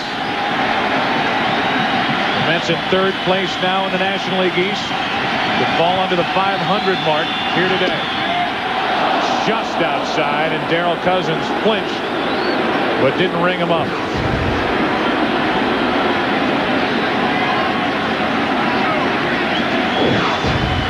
Alfonso trying to extend it. Up the middle, base hit Alfonso. And this game's still alive. A chance for the Mets with a 2-out single from their number 2 hitter. Considering the fact that 2 of the best Met hitters are coming up, Olerud, if Olerud gets on, it would be a dramatic confrontation between Piazza and Rivera. Good hitting by Alfonso, his 3rd single of the afternoon. 3 out of 5.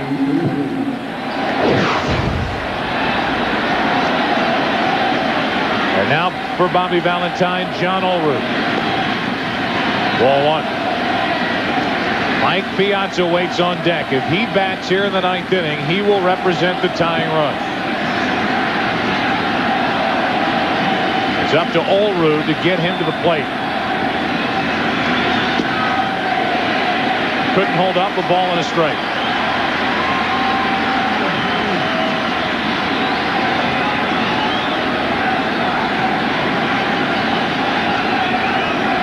Mariano Rivera in search of save number 15. Alfonso taking second as Olerud swings at strike 2, and it's 1-2. And again, the Mets may be down to their final strike. The reason Alfonso took second is because the Yankees were giving it to him, playing it as though nobody were on. Tino Martinez all the way back in his position at first base.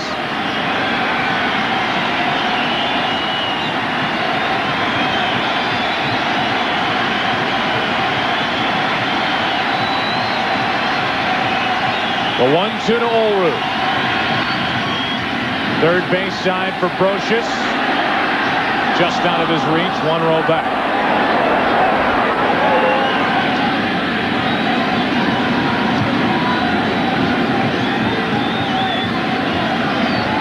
Bobby Valentine and the New York Mets next Saturday on the Fox Saturday Baseball Game of the Week at home against the Red Sox.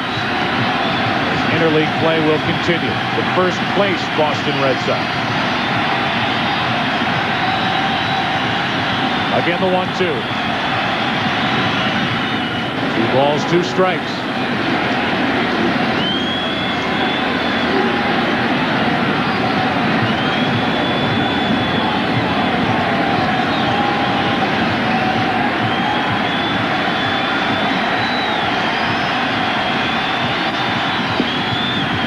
And it's getting awfully interesting here in the 9th inning. A hit by Alfonso, 3-2 on Olerud, and Mike Piazza on deck.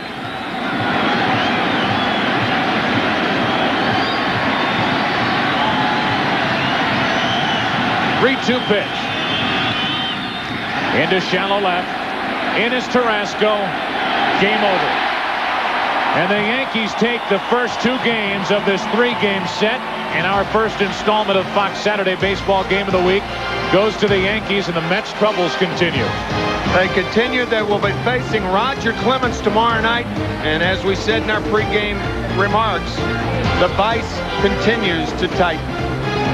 A look at Masato Yoshi, not good enough today. The Yankees win another. The final today, 6-3 for Tim McCarver and Kurt Menefee.